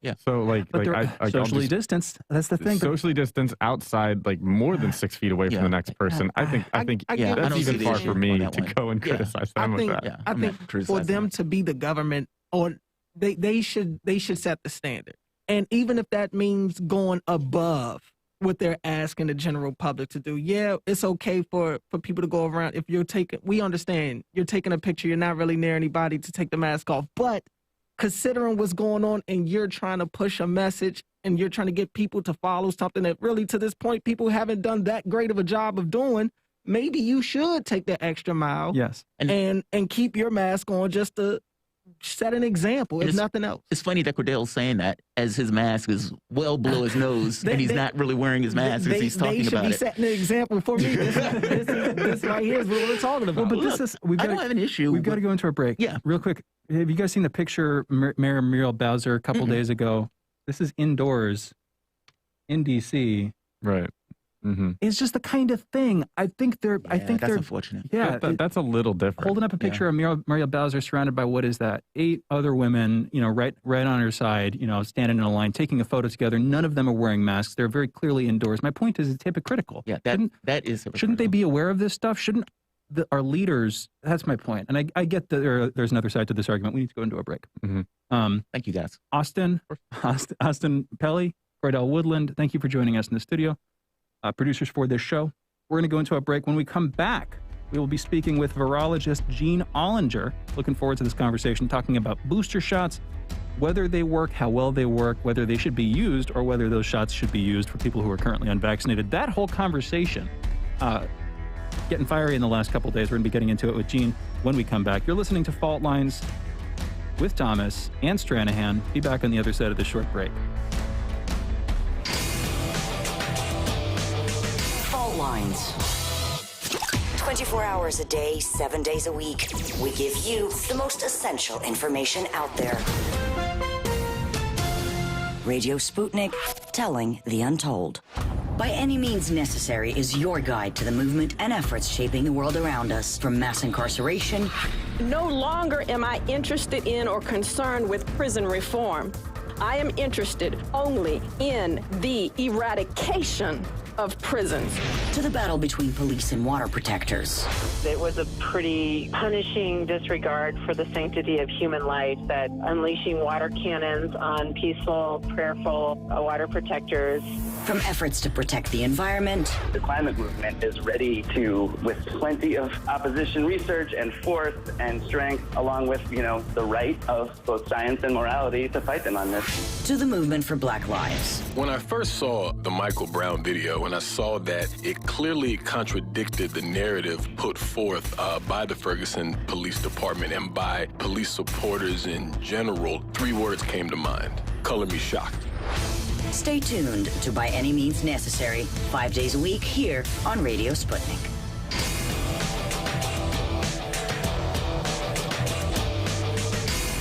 Fault Lines. Welcome back to Fault Lines on Radio Sputnik. My name is Jamarl Thomas. I'm joined with my co-host Shane Stranahan, coming to you live out of our station in Washington, D.C. And we've been having a really good conversation over the past several days, in fact, past few months actually, on this issue of COVID. And one of the new, let's say, topics that have come up is this question of booster shots, whether or not we should get booster shots. Now, keep in mind, much of the world hasn't been vaccinated yet. And you have all sorts of variants that are popping up all over the world. And with the United States, I believe more than 80% of the cases in the United States are basically the Delta variant. Well, this presents somewhat of a problem for Joe Biden, who thought that he would be clear running through the daisies at this point, just trying to get his economic agenda passed, and probably did not think for one moment that they would still be in the mire with, 2,000 deaths over the course of the last day yesterday. So the question becomes, what do we do, or what does he do? Mandate is one of them, but the secondary thing that Biden has been talking about are booster shots. So we're going to have a conversation about booster shots with Dr. Ollinger, Jean Ollinger. Dr. Jean Ollinger is a professor at Boston University, the principal science advisor for MRI Global, Inc., and a recipient of the NIH Director Award in 2015 for his efforts assisting with the Ebola outbreak in Western Africa. He has also conducted and supervised in vitro and in vivo experiments in maximum biocontainment, focusing on high-consequence pathogens and biodefense. Dr. Ollinger, thank you for joining us. Oh, thank you for having me on the show. Absolutely. So this question of boosters has come up. And the understanding, it's easy to understand why Biden might go to something like this. He's trying to find some solution in order to bring the numbers down. And there's the belief that the efficacy of the vaccine has either worn down based on the amount of time frame between the time people got the vaccination, or just over time, meaning from the standpoint of the mutations of the variants, creating more of breakthrough infections. And so the issue of, okay, let's just get a booster came into play. What is the science around this? Is there a reality to the idea of a booster shot? And honestly, is it even a good idea, considering you have much of the world that is not vaccinated, and much of the world that is not vaccinated has the potential to basically have all sorts of mutations, meaning despite the fact that the mutation may have started somewhere else, it migrates to the rest of the world. So would the booster shot be the thing in and of itself, considering that the mutations spread? I hope the question makes sense. Oh, definitely. I think these are tough questions, and there's a reason, scientifically and politically we're having these discussions, and at least it's being discussed at this point. We lack a national strategy, and we lack a global strategy in how to deal with this current pandemic. And the global strategy, as you saw in the Lancet article that was published just a few days ago, kind of warning against vaccination boosting at this point, because we have a vaccine that is very, very effective. We have rarely ever had a vaccine, in the case of the coronavirus vaccine for SARS, that has the efficacy, the ability to protect against severe disease that we're seeing with this current strategy that's been developed with the adeno system and the messenger RNA. And we're very fortunate in the U.S. to have that, available to us. And then the question is, for a global level, when do we actually start to provide that to other parts of the world? And so every dose that's used for a booster is a dose that would protect someone in the world from severe disease that could have a high chance of having disease.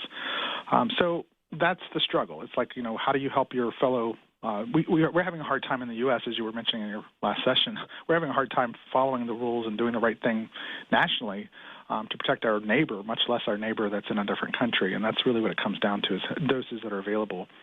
But this vaccine is very effective, and it's very useful in preventing severe disease. And there are people that need a booster. So if you have a comorbidity, or you're immunosuppressed, and there's a whole range of immunosuppression, it's likely that a booster vaccination would protect you from the possibility of having a disease that would lead to you being hospitalized or even death because you're inadequately vaccinated. And so there's clear evidence that boosters can help in those individuals. Unfortunately, we don't have a test, which is, again, getting back to kind of the basics. We don't have a test that can tell you what level of protection you have, because the number of antibodies doesn't tell you the quantity of antibodies, and that doesn't tell us a lot of information. We don't have an assay built yet that can tell us, hey, you need a booster shot, and that's what we're really missing right now. Okay, so I want to be clear here. Part of this debate has been triggered by an article that was released in The Lancet yesterday, published in Lancet. Title of the article: Considerations in Boosting COVID-19 Vaccine Immune Responses. Basically, I'm not going to get too deep into it because, of course, I can't fully understand it. It seems to me, and please correct me if I'm wrong, Dr. Ollinger, that they're effectively making a similar kind of cost-benefit analysis argument. Should these shots be used for boosters, the efficacy of which is unknown, or should they be reserved for the populations that are currently completely unvaccinated? But you say we don't have a test. What sense do we have? If we don't have a test that can tell us exactly how effective these are, do we have a sense that that these boosters are going to be? Do we have a sense that they're going to be quite effective, not that effective? If you had to estimate it non-numerically, just to give us a sense of it, to fit into that cost-benefit equation of whether or not we should be doing this or just giving them away to people who don't have them yet in other countries specifically, how effective are they? And how do you think that should fit into that calculus? Dr. Ollinger. That's a great question. And really what we're looking at is other countries where there's been a larger number of people vaccinated. So Israel's really the example for Pfizer, and looking at whether boosters make a difference in breakthrough cases. So that's cases of people who are vaccinated who end up with a virus, either asymptomatic or symptomatic. And clearly there's epidemiological data, real-life data that says that a booster can make a difference. It's just, how do you go about doing that, and at the same time having this common good in approach. There are some negatives to getting booster vaccinations. So first of all, it's a chance that you'll have more adverse events that occur with the vaccine because you're re-exposing people to the vaccine more and more. And the other is this potential of antibody-dependent enhancements, which people are talking about. We have not seen that with these vaccines or with natural infections and reinfections, but it's always a question that scientists are looking for and making sure it doesn't happen. So, and it's a slippery slope. Once it starts, it's hard to stop that. So it's really being cautionary. I think the other thing that has to be brought up is that the fight between the companies and of course FDA and the government advisory panels. There is this profit motive that's sitting behind some of this. I mean, every time we have to do a booster, that's billions of dollars being generated for a pharmaceutical company. So the voices that need to be talking are not the pharmaceutical companies. They're not their board members, which is there's a couple that are commonly on news right now talking on a regular basis. These individuals should be silent about boosters because it's not really in the best interest of the public. And the FDA should tone in what the result will be. Are there any concern about comorbidities and interacting with the virus itself? I mean, I remember when I first, we were talking about this earlier today, when all of this first started and the mRNA vaccine and some of the other vaccines came about, I was concerned because my thought was, well, if there's already these medical issues, we're introducing something else to an already complicated physiology in and of itself. I mean, has there been any research on people with either compromised immune system or let's say, odd physiology and the reaction to, let's say, the vaccine in and of itself, but definitely the vaccine on top, meaning the boosters themselves or the extra shot for the booster? So far, the studies have been very small, but booster vaccinations do increase the protection and titers of individuals. And so there is a clear, especially for those that are immunocompromised, there's a clear benefit to getting a vaccine. And again, with all vaccines and all treatments in humans, we're looking for a benefit to risk ratio. So we want to make sure the benefit outweighs the risk. And so for those individuals, it's a huge benefit to consider a booster, and they should see their physician and have that conversation. I would argue that anyone who has multiple comorbidities and, of course, are above the age of 50, they should be having a conversation with their physician as well about whether or not they need a booster. For example, my mother, I'm actually telling her, because she's of age where her risk of contracting, and she's around people all the time in her part-time job, and I want her to be protected, so she'll probably get a booster. But again, these are conversations you should have with your clinician. The safety and the efficacy are just unbelievable based from from a vaccine point of view. The safety and efficacy of both the Johnson & Johnson and the messenger RNAs are just unbelievable. That's what this paper in Lancet was kind of pointing to, is that you have the vaccine that essentially is the best vaccine we've ever seen. Yeah. The known adverse events, if you look at the risk ratio of those, you have a better chance at winning the lottery or becoming a saint in a Catholic system. So, I mean, it's the risk is low, but yet, when you do get those adverse events, it's a good thing. But that's the risk level that we're looking at for some of the adverse events. This is actually coming as a question from our chat room, brought to my attention. Can you just explain, comorbidities is one term, I think. That's something, people get. A broad diversity of things has to do with obesity, being immunocompromised. Really, I'm curious about this term, immunocompromised, which, of course, we throw around. We've used it constantly this morning. Jamarl is immunocompromised. We have, I think, a general sense of what that means. But can you just be very specific? What does that look like? What diseases is that associated with? Can people be immunocompromised without knowing it? That kind of thing. Just a general question, Dr. Ellinger. Oh, it's a good question. There's a whole range of, from being mildly immunosuppressed, which can happen even during, pregnancy or during, other types of infection. You can actually become immunosuppressed. That's why you can actually end up with a bacterial infection after a viral infection or vice versa. Your body's just weakened, and so it has to catch up. And so those can happen. And then you have the kind of the worst case scenario if you had a solid organ transplant. Those individuals are taking drugs to reduce their ability to respond to that organ that's been transplanted, and so they are severely immunocompromised. There's some hereditary reasons why someone might be born with an issue, and of course there's some age-related immunosuppression that occurs. And sometimes you don't even know. You're exactly right. There's people who actually end up in the hospital because they're immunosuppressed and they're infected, and the only way we know is that they're infected with something that's non-pathogenic typically for most of us.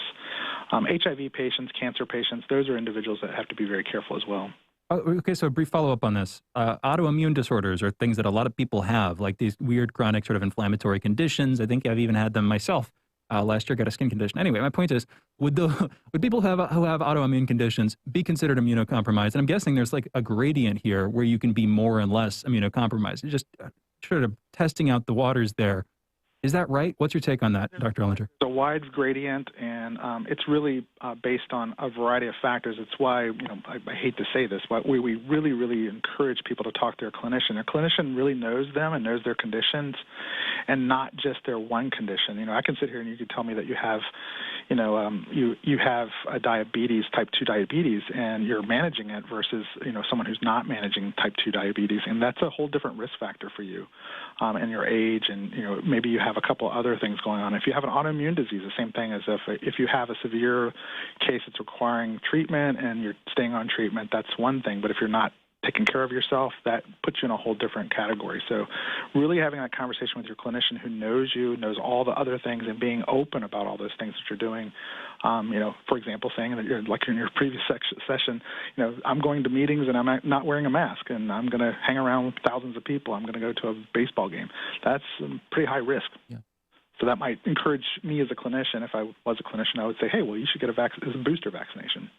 I'm curious, as you look at this over the course of several years, and what this has gone on for maybe 2 years at this point, what is the thing that concerns you the most as this propagates itself? I mean, right now we're in the Delta variant. Apparently there's a new variant that's supposed to be coming out or that's out.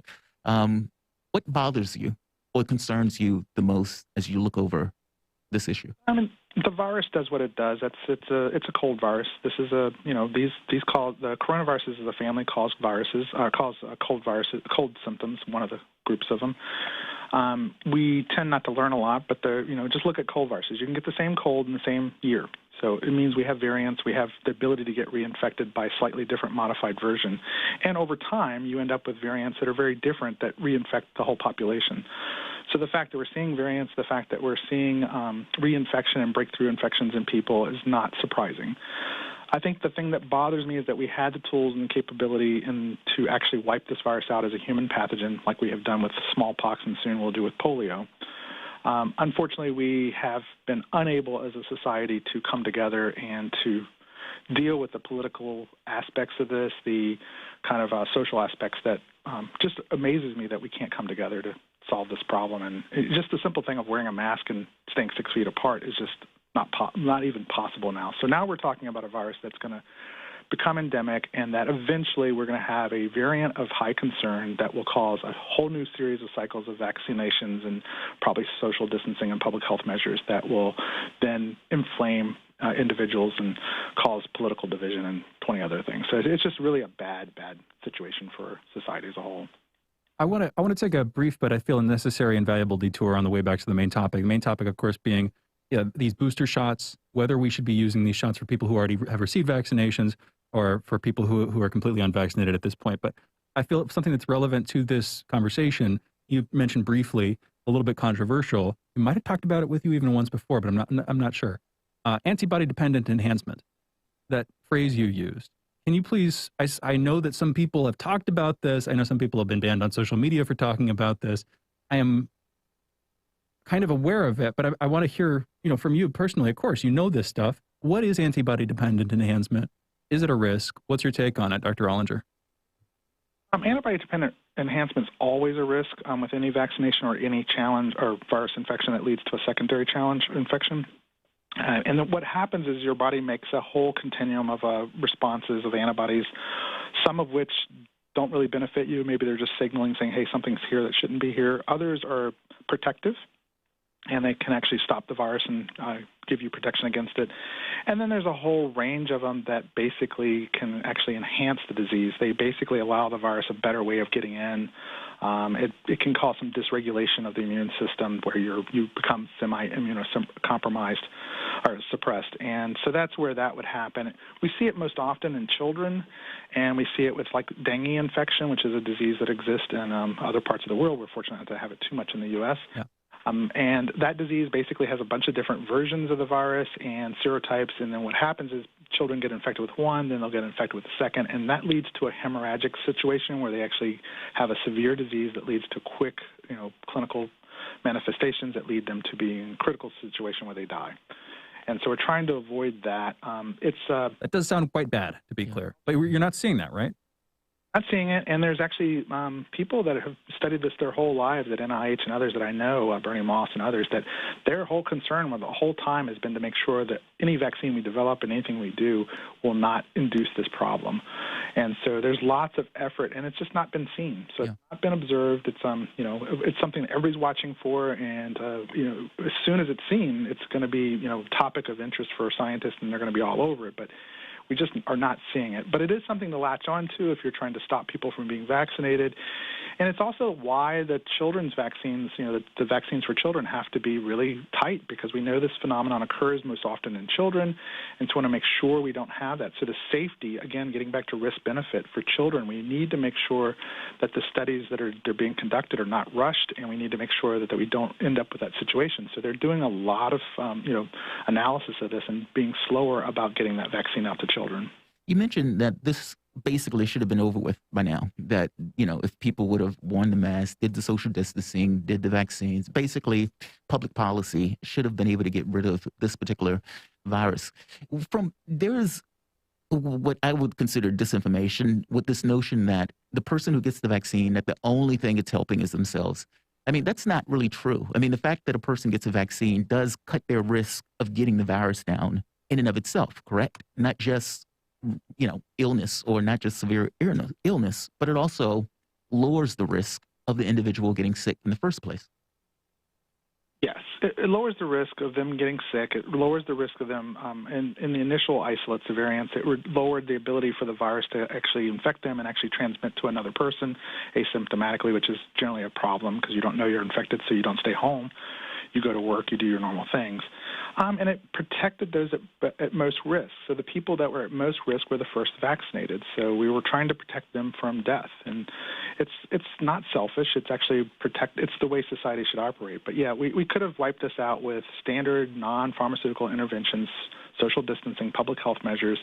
That could have slowed the virus. We probably lost at least 400,000 people because we couldn't follow the basic concepts of social distancing and hand washing and other things. And then on the other side, we have this vaccine issue where if we could have got to herd immunity, we could have essentially stopped it in the U.S. and led to a focus on the rest of the world and actually reduce the chance that a variant will arise. Unfortunately, we were just not able to do that as a society and as a population. And a sort of two-part question here. One, it sounds to me like you're saying that we didn't. The problem with doing too few vaccines too slowly is you're surely some of the population's getting some immunity. That's helping out, but you also are going to incentivize the creation of these new vaccine-resistant variants, like the Delta variant. Just briefly, is that kind of is that where you were going with that? Is that the assumption, Dr. Ollinger? This is an exponential growth situation with the virus. Every time it infects a person, one virus goes in, potentially. We don't know the infectious dose, but let's just say one goes in, and has a certain characteristic. And once it's in that host, depending on the time it's in that host, it has trillions of opportunities, billions and trillions of opportunities, probably larger than that, of creating a variant. And then you have millions of people being infected daily worldwide.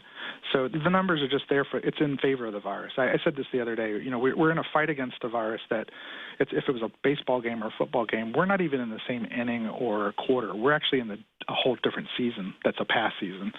And we just can't get collectively together to stop that. Okay, and then coming back around, I think that this has given us enough to go on to come back around and fully address the main question here. Between booster shots and rolling this out on a worldwide basis, getting people vaccinated, where do you personally fall? Because, of course, playing into what we were just talking about, if you can get a lot of people around the world vaccinated, then you're going to reduce the rate of transmission, which is going to reduce the rate of mutation around the world, and then you won't have these variants popping up in other countries. That's the first thing that you're considering here, I'm imagining. What's your take on it, and where do you personally fall? What's your personal opinion on how this should be handled, Gene? Fortunately, I'm not in the role of making those kind of national or global decisions, but really at this point, I think we need to probably shift our strategy and shift to global distribution of the vaccine and to continue monitoring the current people who are vaccinated.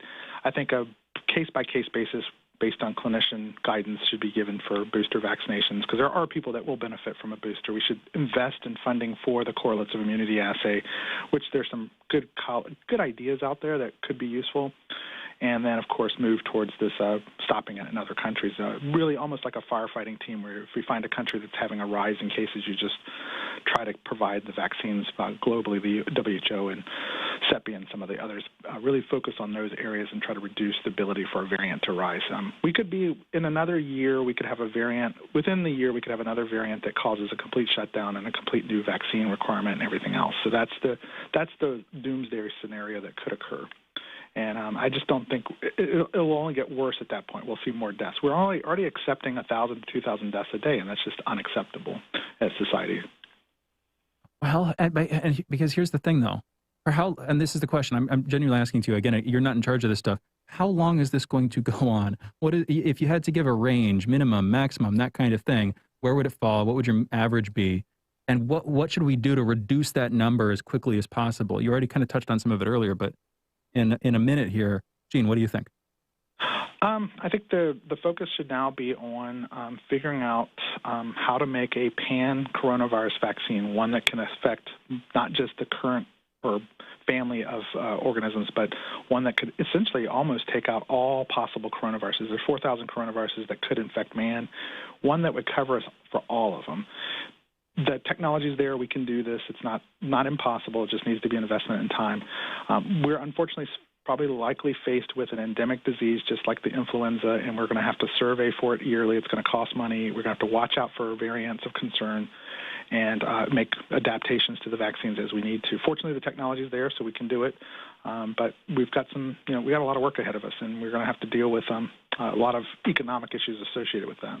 It's just that's a hard pill to swallow, and you know what I mean. I think because economically, socially, just psychologically, people are tired of this thing. And it has felt like one solution after another has been undone with experience. Just briefly, what's your take on that? We got to close, but Dr. Ollinger. This is a problem that goes back with antiquity for mankind. We still have TB in the world. We still have 600 deaths a year in one country alone of children under the age of 5 who are never diagnosed with TB. Oh. So there's acceptable attrition that we take as a society, and we just need to say that that's not acceptable, and we have the tools to fix it. To do it. All right. Dr. Ollinger, great conversation. Looking forward to having you back on at some other point. Thank you so much for joining us. Professor at Boston University, Principal Science Advisor for MRI Global, Inc. Great guest. You guys have been listening to Fault Lines with Thomas and Stranahan, closing out this show. We'll be back tomorrow morning at 7 a.m. Eastern, folks. Have a great day. Signing off. See you on the other side.